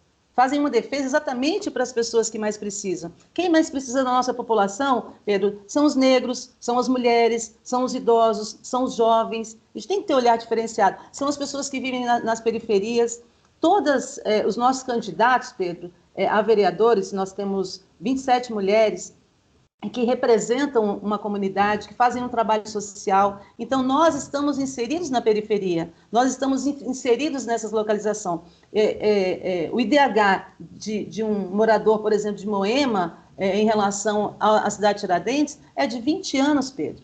Você não acha que a gente tem que ter um olhar diferenciado para as periferias, para esse público assistido pelo poder público? Então, o nosso governo será voltado, sim, Pedro, para as pessoas que estão aí de forma mais vulnerável na sociedade, que precisam um olhar melhor. E é por isso que eu falo e reafirmo que essa dupla dinâmica, Orlando e Andréa Barcelos, agrega mais valores, né, dialoga com a maior parte da população. Bom, André, então, olha, nós caminhamos aqui para o final do programa. Eu gostaria de lembrar aí que nós vamos voltar aí a fazer o convite. E dessa vez vamos ver se a gente consegue trazer o candidato e o vice, né, para sentar aqui, e isso um pouco antes das eleições, para refrescar um pouco também, abrir, né, o espaço para se responder perguntas dos eleitores. E eu quero lembrar a você, André, que da mesma forma que nós abrimos esse espaço para o PCdoB, na verdade abrimos espaço para os 14 candidatos, tá? Abrimos espaço para ouvir também os seus vices, que é como eu falei, é tão importante quanto o candidato. E tão importante quanto eleger alguém para a gestão, né, da cidade de São Paulo, é eleger os seus vereadores aqui na cidade de São Paulo. Tá? Eleger por quê? Porque muita gente esquece, né? Fica todo mundo preocupado quem vai ser o prefeito e esquece quem vai ser o vereador. Nós temos 55 lá, eles estão assim, todos quietinhos, prometendo muitas vezes, e isso nós alertamos aqui a população. Tem muitos candidatos aí prometendo coisa que ele não vai fazer nunca, até porque é esfera federal, é esfera estadual, então não adianta prometer algo e depois falar, olha, não posso fazer porque isso aqui é a responsabilidade, o governo não quer fazer. Ele não tem isso, ele tem que prometer, e não é prometer, não, sabe? Eu discuto aqui muito como defesa do consumidor, eu queria ter uma relação de consumo, tá, com os órgãos públicos. Tá? Eu pago meus impostos, portanto, eu exijo o meu direito. Caso contrário, eu faço o seguinte, não me cobre impostos, porque eu não preciso da escola pública. Eu vou pagar a escola particular, vou pagar meu plano de saúde, mas também não quero pagar imposto. É a minha relação de consumo, mas infelizmente isso aqui não pode acontecer. O dia que puder acontecer, eu acho que vão ter um olhar mais atento para a população e procurar abrir para a população o seguinte, tem que ter um olhar para o executivo, mas também tem que ter um olhar em quem você vai colocar no executivo, tá? Porque tão importante quanto. Andréa, fique aí para fazer as considerações finais. Estamos abrindo aqui, vou fazer o convite novamente, entrando em contato com a sua assessoria, a nossa produção vai entrar em contato, e aí, um pouquinho antes, já fazer aí novamente um bate-papo, porque vamos lembrar que nós temos de hoje as eleições um mês. Nós temos aí um mês agora, e então vamos procurar aí nos últimos 15 dias, 20 dias, arrumar um espaçozinho na agenda de vocês bem cedo, acordar, já sentar e trabalhar aqui com a gente, e depois pode ir para a campanha à vontade, mas abrir esse espaço, que eu acho que é importante e democrático, né, para discutir esse plano de governo e a cidade que nós queremos. Fique à vontade para fazer suas considerações finais. Eu agradeço imensamente a sua presença aqui, desejando sorte nessa caminhada aí rumo às eleições do dia 15 de novembro. Pedro, parabéns pela Rádio Trianon, que abre esse espaço de forma democrática, né? Nós sabemos que tem meios de comunicação que selecionam os candidatos mais bem colocados. Eu acho que isso não contribui para uma forma democrática, né? Para as pessoas conhecerem realmente todos os candidatos, né? Parabéns, né, por você participar desse processo. É muito útil pessoas como você, como a Rádio Trianon, que abre esse espaço para nós, para conhecer a vice, para conhecer o prefeito, para a gente falar aqui sobre nossas propostas, sobre o que a gente viveu, sobre um pouco da nossa biografia. É fundamental, né, a democracia política, né? Nós defendemos aí a liberdade política, então vocês estão de parabéns. Eu agradeço muito esse espaço que você Abril, foi muito bacana esse bate-papo, a hora passou voando, você é muito agradável, muito leve. Quem sabe eu te conheço pessoalmente de um abraço, depois desse processo todo de pandemia, terei um prazer imenso. E você faz um trabalho bem bacana na cidade de São Paulo, escrevendo lá, né? Eu acompanho você, sou sua fã lá, faço parte. Parabéns. E eu vou mandar um recado aqui, Pedro, fazendo um pouquinho da propaganda política, se você me permite, né? Eu sou Andréa Barcelos, sou vice do Orlando Silva, né?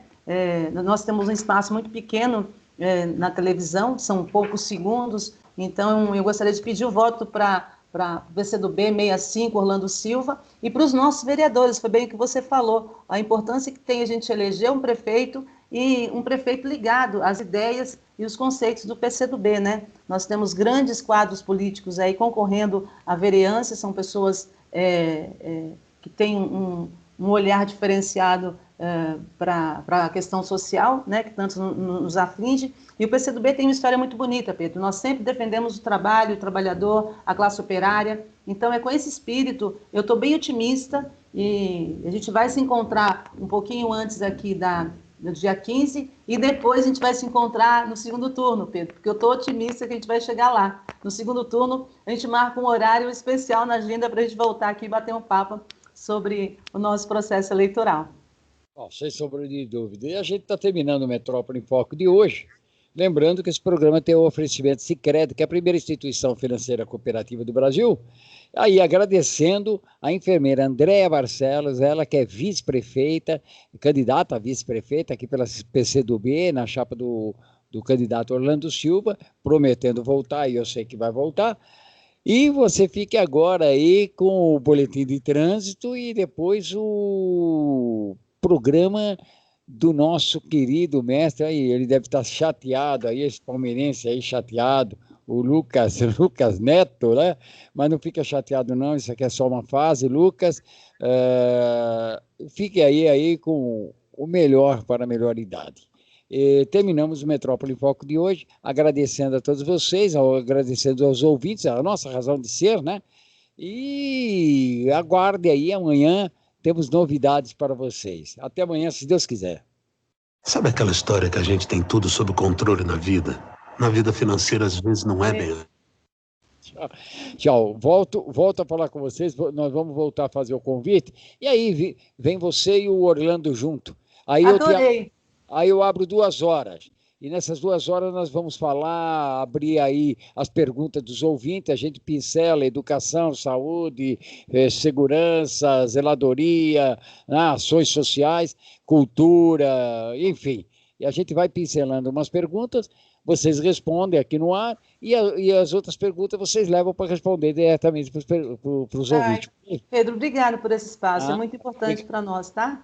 Obrigado. Eu quero encontrar com você um dia e te dar um abraço. Tá ótimo. Não faltará oportunidade. Tchau. Valeu, tchau.